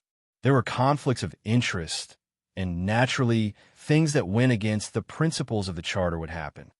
This is the old man's investigation report. The middle-aged assistant director, whose hair was starting to fall off his forehead, walked into the office and said to the old man on the chair, "Director Ty, do you want to take a look? Federation mecha battle. Why did he run to the old moon base?" He actually used his authority in this kind of place. How much money did the Lee family give him for him to be so daring? The director of the Bureau of Proclamation held a crutch-like object with both hands and said in a deep voice, "Send the old man's investigation report to the Federation Investigation Bureau and invite him back for tea. Also, release that mercenary while you're at it." The Federation Military Court didn't even try this case, so why should we meddle? Yes, the assistant director took the case file, but didn't leave. He said with a serious expression, "Last night, the central computer automatically generated an analysis report. Only I can see the content inside for now. Because this is a serious matter, I didn't give the authority to start the investigation." The old director narrowed his eyes slightly. He didn't know why his successor, whom he had cultivated for more than 10 years, was so shocked by the analysis report of the central computer that he actually used such a public tone instead of calling him the old man. His slightly trembling right hand left the crutches and lightly pressed the button on the right side of the office desk. A holographic light screen flashed a few times and appeared in front of him. On the screen was the analysis report that the central computer had generated after sorting out the information on its own. It was requesting the authority to investigate. The old director narrowed his eyes and looked at it for a long time, but he didn't say anything. Although the Bureau of Proclamation was independent of the Federation, the Bureau of Proclamation's organizational structure and staff were part of the Federation government. The object of suspicion in the analysis report of the central computer was so strange that he couldn't immediately make a decision. This councilman is in the prime of his life right now. Also, the suspicious points in the analysis report are too vague. We can't confirm the suspicion either. How do we investigate?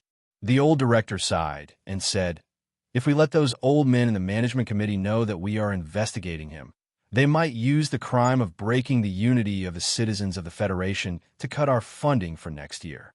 The assistant director shook his head and said, "I also feel that there is a problem with this report. Logically speaking, the central computer will monitor election information, but it has never paid so much attention to a presidential candidate." He continued with a frown, "This matter is a bit strange." After a long silence, the old director said, "Since it is the old man's report, we should investigate it. But I don't think we will find anything. Even if we can find out the problem with that councilman, it won't be of much use." The old man said with slight mockery, "Countless years ago, those useless ancestors of mine always said that a doctor can't be punished. Actually, the situation now is more or less the same. You should give the authority to the old man. Let him do what he wants. This old man, it seems he has been bored for too long." After nagging this sentence, the old director stood up shakily and walked out of the door. He was not holding a crutch in his hand, but a golf club.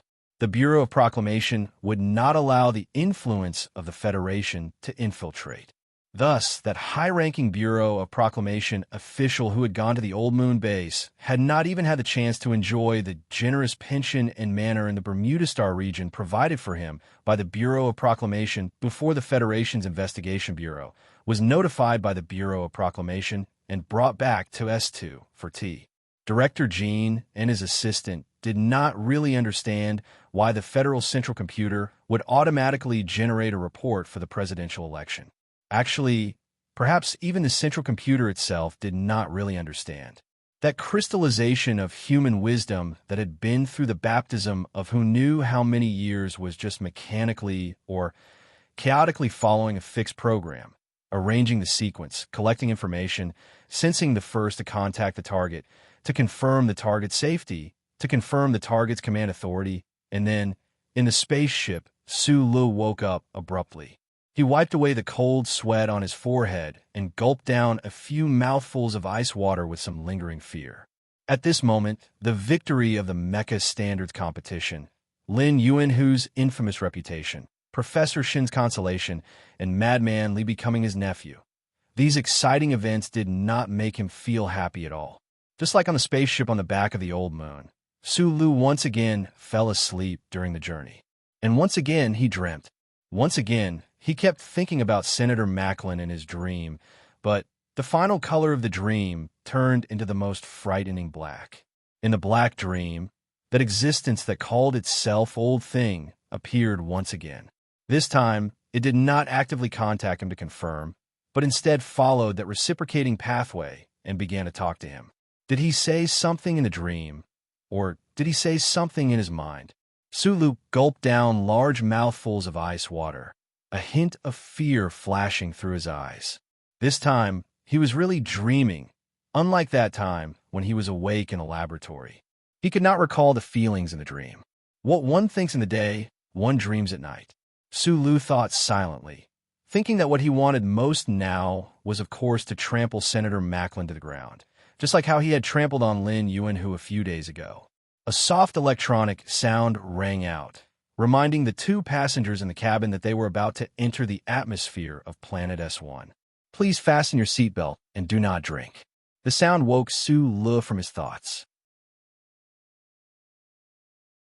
He instinctively looked out the window and saw the beautiful planet S1 taking up most of his field of vision. The thin atmosphere was like a layer of soft skin covering the outer edge of the planet.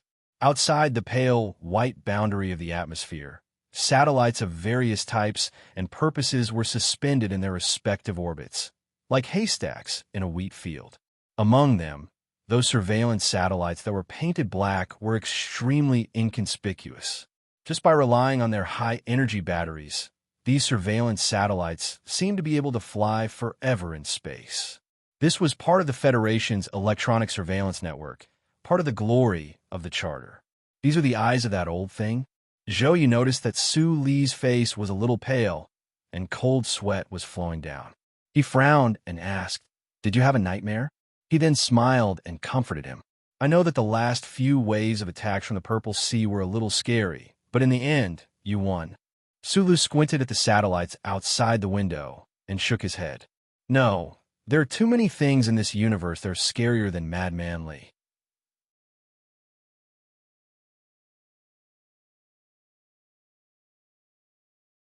Chapter 262. There was no welcoming ceremony, no written commendation order, no news report, not even a single gathering.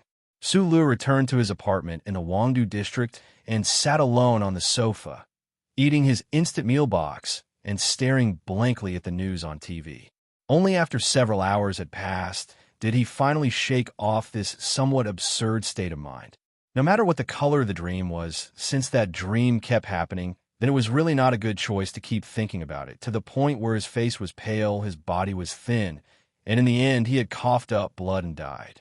Sulu used his own coarse nerves to temporarily forget that great existence, but he still could not get used to the silence of his apartment. Developing the MX Mecha and participating in Ka Chifeng's mecha combat test, Sulu had wanted to make Professor Shin's name belong to Professor Shin. He had wanted to give some big shot a slap in the face. He had wanted to indirectly strike a blow at the joint election of Governor Ross and Senator Macklin.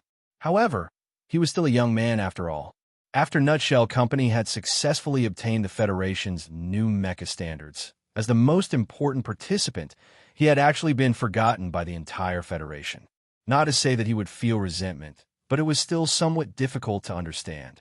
He lowered his head and ate the vegetables in his meal box in big bites, crunching them loudly. Then, he drank a mouthful of water and raised his head to look at the news on TV. On the news screen, the spokesperson for the Federal Academy of Science was currently dodging the reporter's questions in an extremely awkward manner. The Federation had sealed off the details of the MX Mecha's testing, but they had not sealed off the news of the MX Mecha's passing of the standards. After all, This was an event that could greatly increase the Federation citizens' sense of honor and confidence. Unlike the details of the mecha battle being hidden, Shang Xiu had accused the Federal Academy of Science of plagiarism in the command hall that day. Under the evidence, Dean Lin Yuanhu had been forced to quietly admit it. This scene had been seen by too many people, and for some reason, the Federation government did not seem to spend too much effort to cover up this scandal. During the days that Su Lu had been at the Old Moon Circular Base, the entire Federation news community had been hyping up this plagiarism scandal. Many media outlets had begun to show their spirit of beating the dog while it was down, digging up the plagiarism controversy that had caused a stir on the public network a month ago. Some had even begun to directly discuss which parts of Dean Lin Yuanhu's academic achievements when he had entered the Academy of Science many years ago and received the Nebula Award had been copied from Professor Shinyuan. The mindset of the media was different from that of the citizens of the Federation, but they could better grasp the mindset of the citizens of the Federation. The Federal Academy of Science was the most respected top-level academic institution within the Federation, and Dean Lin Yuanhu was the most revered scholar. This scandal would hurt the feelings of many citizens, but was also the most eye-catching event. The media naturally would not let go of such a major incident. Who knew how many people were grieving at home as they watched the news, but the media would only continue to discuss it in depth. Unfortunately, they did not manage to find any more details of the incident, and the Academy of Science did not have the face to make any more excuses. Sula looked at the news, smiled, and then lowered his head to begin eating. Then, he raised his head again to glance at the news and ate another mouthful of rice. His mood was incomparably joyful. As he was clearing away the dishes, Su Lu received a call from Major Jiao. He knew that this strange silence would soon disappear. After this call, he received a call from Zhou Yu, inviting him to eat at Lin Yuan. He rubbed his stomach. After Uncle Feng Yu had taught him that set of martial arts, his appetite had indeed increased by the day, so there should be no problem for him to eat another meal. Of course, even if he did not have the appetite to eat, this invitation was inevitable. In Lin Yuan bamboo residence, clear spring water slowly flowed past. Zhou Yu used two slender fingers to hold a maroon clay cup, gently sniffing the fragrance of the plum wine in the cup. Her eyelashes slightly blinked, and she secretly glanced at Su Lu across the table. A year ago, when they first met at the entrance of the nightclub in Linhai, Zhou Yu played the role of a cold and rude rich girl. At that time, her eyes actually paused for a moment on Shi Qinghai's stunning face, but she did not pay attention to this ordinary-looking young student at all, even though he had already displayed a rare persistence and loyalty to his friends. Later, because of some very strange things, the two of them actually lived under the same roof. It was during that time that Zhou Yu was incomparably amazed by Su Li's way of doing things. It was really difficult to find someone like him in the current Federation. At that time, she also came into contact with some of Su Li's secrets and knew that this guy would one day shock the entire Federation. She just did not expect that day to come so early. Zhou Yu smiled slightly and raised her head. On that unadorned face, there was a faint scar on her lower jaw that was no longer clear. Her postpartum figure had recovered extremely well, but because she had to breastfeed herself, she could not even smell a hint of perfume. "I heard that you are now Madman Li's uncle," Zhou Yu asked with a smile, but there was a trace of lament in her words. Even that little lunatic who had defeated the unrivaled in the military and dared to charge into Parliament Hill to beat people up had actually been defeated by Su Li's hands. This was really hard to imagine. There's something wrong with that mecha he's piloting. Being too familiar with Zhou Yu, Sula did not care about his manners. He casually leaned back in his seat and shook his head, saying, "Otherwise, I'm not his match when it comes to mecha piloting. What about close-range combat?" Zhou Yu narrowed her eyes and asked curiously. That day at the entrance to Tiger Mountain Road, she had personally seen Su Lu charge up the cliff and had also seen him kill Madman Li in 3 strikes in Lin Yuan. She knew that this guy's individual combat strength was also extremely fierce. "You'll only know after we actually fight," replied Su Lu with a smile. You're just a person who looks gentle on the outside, but in reality, you won't tolerate the slightest bit of bullying. Zhou looked at him quietly, thinking of that rumored bet. Probably only you would let the Lees of Philadelphia suffer such great humiliation and not worry about anything at all. He wants to kill me. It's not like you don't know. Sula took a sip of wine and asked, I heard that the military did an excellent job of keeping this a secret. How did news of this bet leak out? Any secret is not a secret in certain circles. Zoe put down her wine glass and said seriously, I'm seeing you today because some people have a few words for you.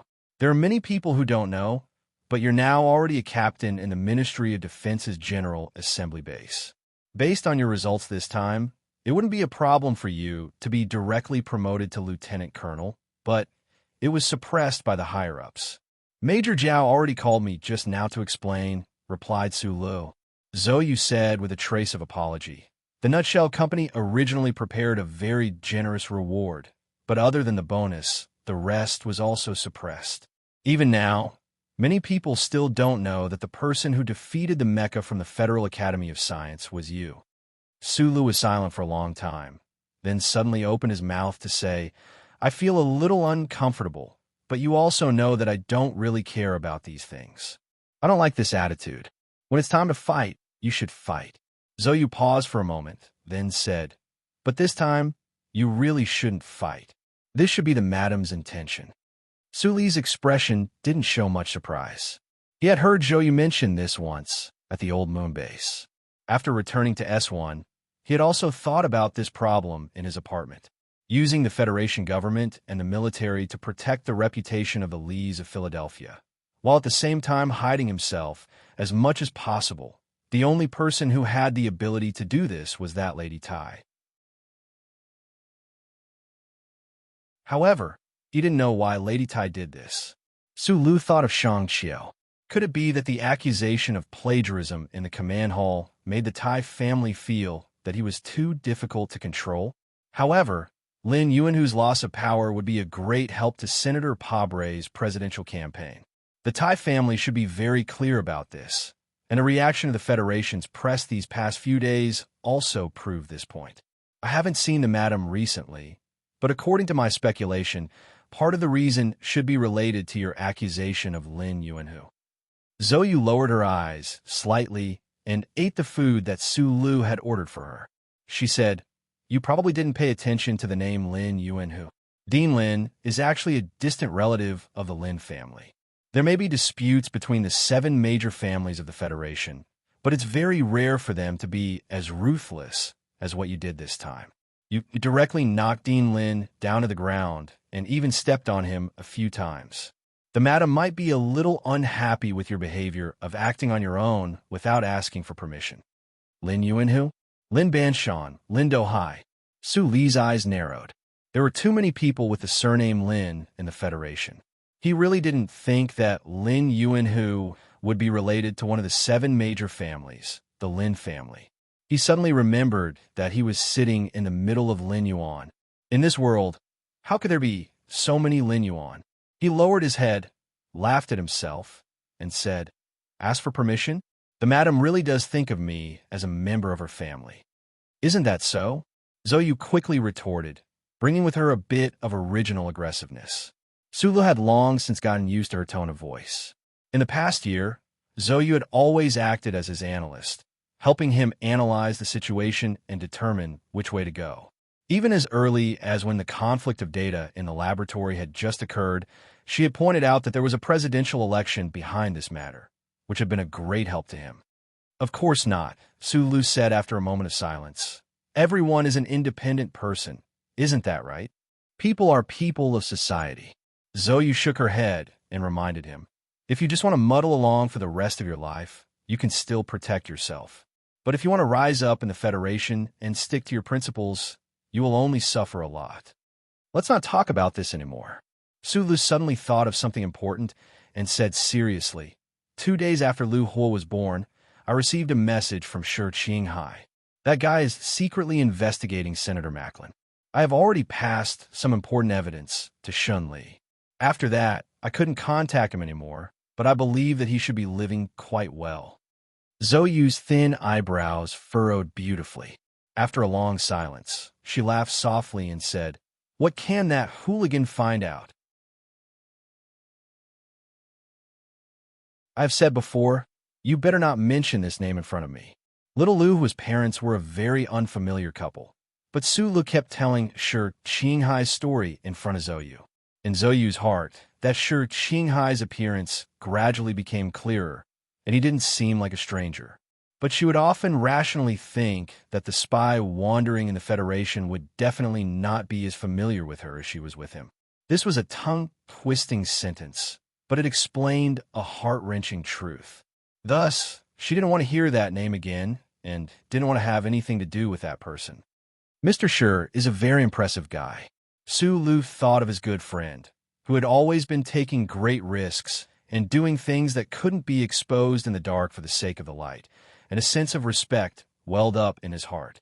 Zoyu and Sulu were so familiar that with just one sentence, she knew what Sulu was trying to express. She laughed softly and said sarcastically, "Is it really impressive to be as stubborn as a rock like you?" Lin Yuan's dinner time was very short because Zoyu still had to go home to feed the baby. Sulu sent her to the entrance of the Shishan compound. Thinking that this young and beautiful girl's most important daily life now was to take care of the child, he couldn't help but have some complicated feelings. "Come home for dinner the day after tomorrow. My father probably has something to tell you. Also, my mother keeps asking when you will be back from your business trip," Zoyu said helplessly after alighting from the car. Sulu smiled and agreed, just like how he had promised Deputy Minister Zhou in the cemetery that he would be the scapegoat. His life might not be considered exciting, but it was definitely strange enough. How long would he have to be the scapegoat? The night at the back of Macho Mountain was so quiet. The picturesque scenery during the day, under the blowing of the cold night wind and the illumination of the two bright moons, lost a bit of the aura of a king and gained a bit of the charm of a young lady. The image currently being broadcasted on the holographic screen was not the plagiarism incident that had caused such a stir in recent days. In the dim image, two of the Federation's newest MX mecha were engaged in an intense battle. It was the very significant test battle that had taken place a few days ago on the summit of Old Moon Kaki Peak. The federal military and the Bureau of Proclamation had worked together to seal off the details of this mecha battle. All of the video footage and data had been sealed up after going through the necessary research at the main assembly base. Logically speaking, the appearance of these images on the holographic screen was already a serious violation of the Federation's confidentiality regulations. However, the person watching these images was that lady, so this matter seemed so natural. With a light touch of a button, the holographic screen slowly retracted into the wall. Lady Tai stood up from her chair and walked towards the kitchen, a trace of melancholy mixed within the calm expression on her face. The matter of sealing off the video footage of the battle was a suggestion that Lady Tai had made to President Sieg. On the surface, it was for the sake of the reputation of the Lees of Philadelphia, but in reality, only she knew what the most important reason was.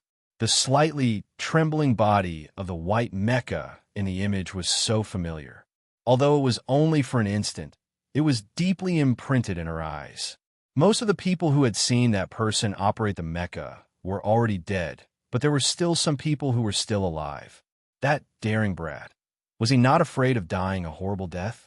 Lady Tai thought to herself with a sigh as she gently stirred the white fruit porridge in the white porcelain pot.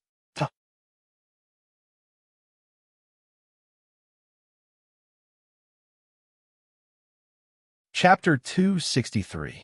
There would always be many cliché stories repeated in a bar, especially when a woman like Shang Qiu, who had the ability to cause a commotion, passed by.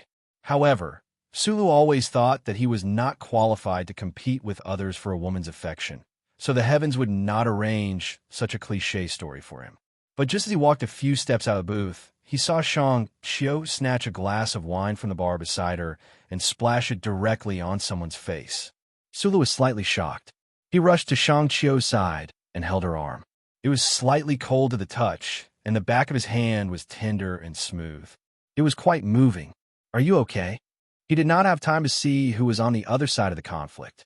He lowered his head and asked Shang Qiu, "Did someone reach out to you?" "I'm not drunk." Shang Qiu frowned, but she did not know that she had buttoned the wrong button on her shirt. She waved her hand and said, "No one reached out. It's just that this guy said something about a young master wanting to treat me to a drink." His tone was very annoying. Sulu was slightly stunned. He turned around and saw a middle-aged man wiping the wine off his face. Looking at the middle-aged man's attire, he should be a powerful figure in the Federation. However, he was only inviting her on behalf of someone else. He did not know who the person behind this was. He did not ask Shang Qiu how annoying that person's tone was because they were engineers in their bones and did not fit in with this society. Some people with power and money were used to looking down on others and using frivolity to represent their strength, but they could not get used to it.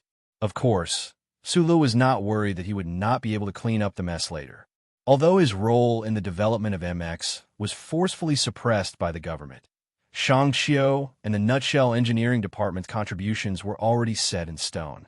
From a certain perspective, Shang Qiu was now a hero of the Federation. At this time, who would be stupid enough to provoke her? Even if they made a scene in public, they would only be at a disadvantage.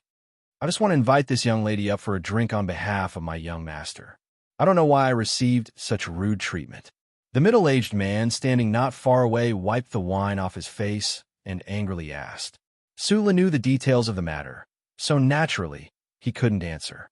He raised his head and looked up. In the luxurious partition on the second floor of the bar, there were a few young people in luxurious clothes whispering to each other. From time to time, they would turn their heads and look over, as if they were commenting on him or Shang Qiu. He narrowed his eyes and recognized one of the faces. He also found that the back of the person who was facing him was somewhat familiar. For a moment, he couldn't help but feel a little puzzled.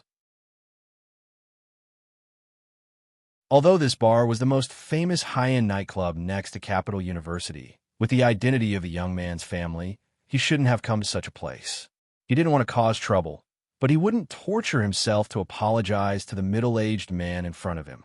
He was about to leave with Shang Qiu when Shang Qiu said with a slightly red face, "I'm in a hurry." Sulu immediately remembered this matter and walked forward with her. He was used to seeing Shang Qiu Yan's strange appearance mixed with the spirit of an engineer. It was rare to see her blushing, so it was quite a pleasure. The middle-aged man clearly didn't expect this pair of man and woman to walk away like they didn't exist. Not only did they not apologize, they didn't even say a word of apology. Therefore, when Sulu and Shang Qiu returned, there were a few more people blocking their way. "It really is a cliché," Shang Qiu said with a wink. Previously, on the way here, Sulu had laughed and said this kind of cliché problem. The bar was very large, so not many people would notice the abnormality in this area. Even if they did, they would be blocked out of the area by people who had come from who knew where. Sulu narrowed his eyes and looked at the people in front of him. He wasn't surprised that the other party would bring so many people to drink. After all, they were the children of aristocratic families. It was rare for them to experience the hardships of the common people, so of course they would pay extra attention to safety. At this time, a very calm voice came from above the isolated, quiet area. "It's fine if you don't drink, but it's really not good for you to act like a shrew when you're so pretty. You should at least apologize to my subordinates." Some people thought that because they were elegant and calm, they could act like they were hiding needles in cotton wool. However, they didn't know that these words were really asking for a beating. Sulu looked at the silently approaching Magnolia Bai. He heard Shang Qiu, who was beside him, shout directly to the upstairs, "This old lady wants to apologize to your mother." Shang Qiu was 24 years old this year. She worked in the underground of the Nutshell Engineering Department for many years, so she rarely saw the sun. Her snow-white skin, elegant face, and exaggerated figure were indeed very eye-catching. However, when she said the words "this old lady," it really revealed her character. As the technical director of the Nutshell Engineering Department, she was not as simple as a beauty. The young man upstairs couldn't sit still. His face darkened as he walked down the stairs. A quiet girl in the luxurious compartment looked at him with a trace of helplessness in her eyes. Sulu looked at the young man walking down the stairs. His expression didn't change. However, when he saw Li Xiaotong, who followed him downstairs, he couldn't help but feel that it was a small world. It turned out that the familiar figure upstairs was actually the seventh young master of the Li family. When Li Xiaotong saw Sulu, he couldn't help but be slightly startled. He immediately showed a bitter smile and said, "Do Hai, don't mess around. This is my friend." It was a rare scene for two of the second generation of the seven great families to appear in this bar. The one who had asked his subordinates to invite Shang Xiu upstairs to drink was Lin Do Hai.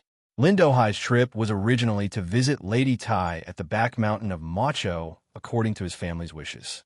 However, he was coldly refused. He had to stay in the capital for a few days to see the situation. The Li and Lin families had been close in recent years. Li Qixiao, who was in the capital, naturally had to do the reception work. However, Lin Do Hai didn't want to go to those quiet clubs. He asked to come to the bar near the capital university. Lin Do Hai made this choice because the quiet girl was studying at the capital university. He had invited Shang Xiu upstairs because he liked Shang Xiu's hot body. He wanted to vent his anger on the quiet girl. However, he didn't expect that the girl with the impressive figure seemed to have a strong background. Not only did she splash wine on his subordinates, but she was also called a friend by Li Qixiao. After a moment of silence, Lin Do Hai narrowed his eyes and looked at Su Li's face. He felt that it was somewhat familiar. Suddenly, he said coldly, "Li Qixiao, I'll give you face and let them apologize." Li Xiaotong didn't answer. He just stood quietly to the side. After a while, Lin Do Hai found that there was only silence. He looked back in surprise. He thought, "You're not the legitimate successor of the Li family. You were quite close to me before. I've already given you enough face. What else do you want? Li Qixiao, I'll give you face and let them get out of the way. This matter will be over." In the silence, Su Lu suddenly said. However, even he felt that these words were somewhat awkward. Li Xiaotong's words were very pleasing to his ears. His usually gloomy face suddenly looked like a flower in the snow that had been washed by water. He smiled very gently and replied, "That's great. This bar belongs to one of my subordinates. I'll ask him to send you 2 bottles of good wine later." When the people on the stairs came down, Shang Xiu knew that the situation today was a little different. She had seen some children of rich families in the Federation, but she could clearly feel that the 2 young people on the other side today were obviously a level higher than those people. Whether it was the words or the information revealed in their actions, it all proved this point. So she fell silent. She wanted to see how Su Lu would handle this matter. But after this simple exchange, not only was Shang Xiu stunned, but Lin Do Hai and his subordinates were also stunned. Lin Do Hai said that he was giving face to Li Xiaotong, and Su Lu also said that he was giving face to Li Xiaotong. In truth, Li Xiaotong's last words were giving face to Su Lu. When had the descendants of the 7 great clans ever been so disrespected? Lin Do Hai's face was so gloomy that it seemed like it would condense into ice. He coldly said, "Since that's the case, Li Xiaotong, don't blame me for not giving you face. That's too awkward. Face is earned by oneself, not given by others." Su Lu narrowed his eyes and expressed his opinion. He didn't pay attention to Lin Do Hai, only looking at Uncle Kong behind him, who seemed to be facing a great enemy. He asked, "How have you been recently?" Kong Wu naturally wouldn't answer. His eyes had long since been fixed on the delicate man behind Su Lu. He didn't know when this man had slipped over, but he was even more aware of the terrifying strength of these 2 young people in front of him. If a conflict were to break out at this time, he simply wouldn't be able to protect his young master. So he walked over to Lin Do Hai and whispered a few words. Lin Do Hai's expression slightly changed. Only now did he recall that wine party in Gongdu. Associating it with the scene of that day, an unprecedented anger welled up in his heart. But this was, after all, Li Xiaotong's territory. Since the other party had already spoken and he didn't want to shed all pretense of cordiality, he could only wait until after the matter was over. Su Lu said to Li Xiaotong. Where's Brother Zeng? Li Xiaotong smiled bitterly. I'll tell you in 2 days. Watching the man and woman leave, Lin Dohai was silent for a long time at the top of the stairs. He turned his head to look coldly at Li Xiaotong and said, Don't you have anything to say? Li Xiaotong glanced at him indifferently.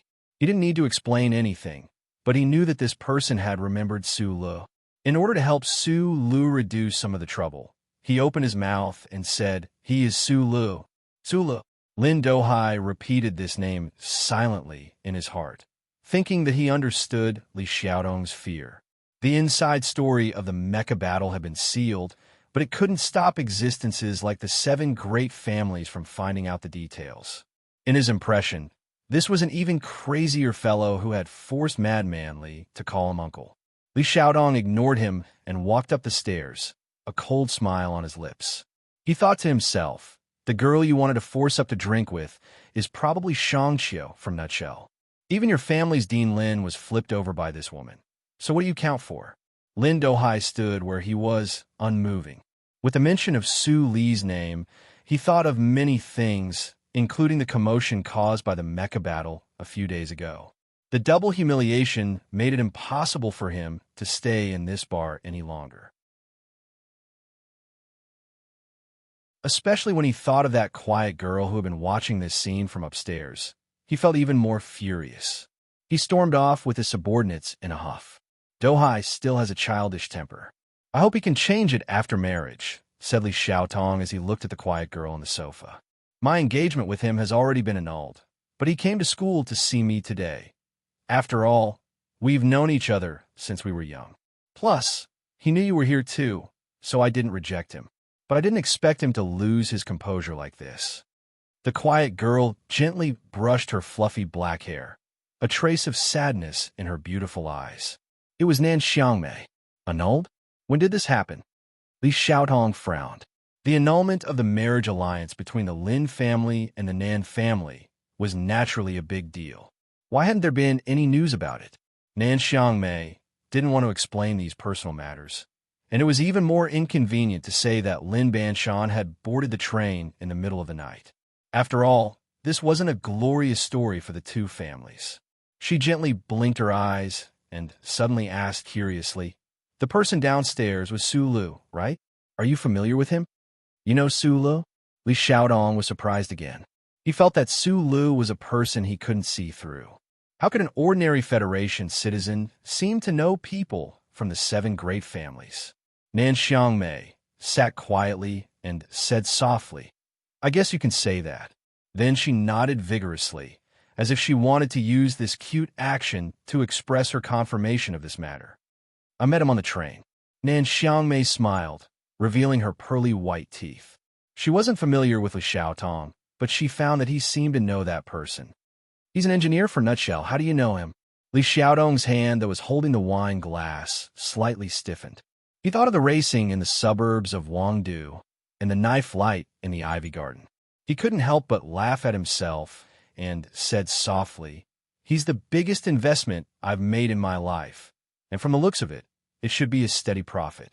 Li Xiaotong and Su Li's private dealings couldn't be hidden from the eagle-like eyes of the family elders. Li Xiaotong subdued the master invited by the family, Brother Zeng, but now Brother Zeng was transferred away. This should be a warning from the family to him. However, 7th young master Li wasn't worried about this. Su Lu, whom he invested in, had begun to stand out in the Federation and shine. A firm calculator was a businessman. He would never place all his resources on one planet, and he would never place all his chips on one side of the planet. Just like a hedge fund, Li Xiaotong had invested in Su Lu a long time ago. After the battle with Ka Qifeng, this vision was bound to be praised by the family, although Su Lu had an extremely bad impact on the family's affairs. Nan Xiangmei looked at him, who was lost in thought. She gathered her courage and asked softly with a slightly red face, Can you tell me his contact information? Li Xiaotong, who had always been calm and even gloomy, was dumbfounded when he heard this request. Didn't you say you knew each other? It turned out that you just met by chance, but now you want Su Li's contact information? Although Li Xiaotong now considered himself and Sue Lu as friends, he still felt that life was unfair. A guy who used to be a soldier made Zhou Yu, whom he and Mad Manly both liked, pregnant, and now seduced the daughter of the Nan family, who had the strictest upbringing among the 7 families. How could he summon the courage to chase after her? You're tuning in to the Warrior Lore YouTube channel. Don't forget to subscribe and join us on this journey to catch the most captivating stories.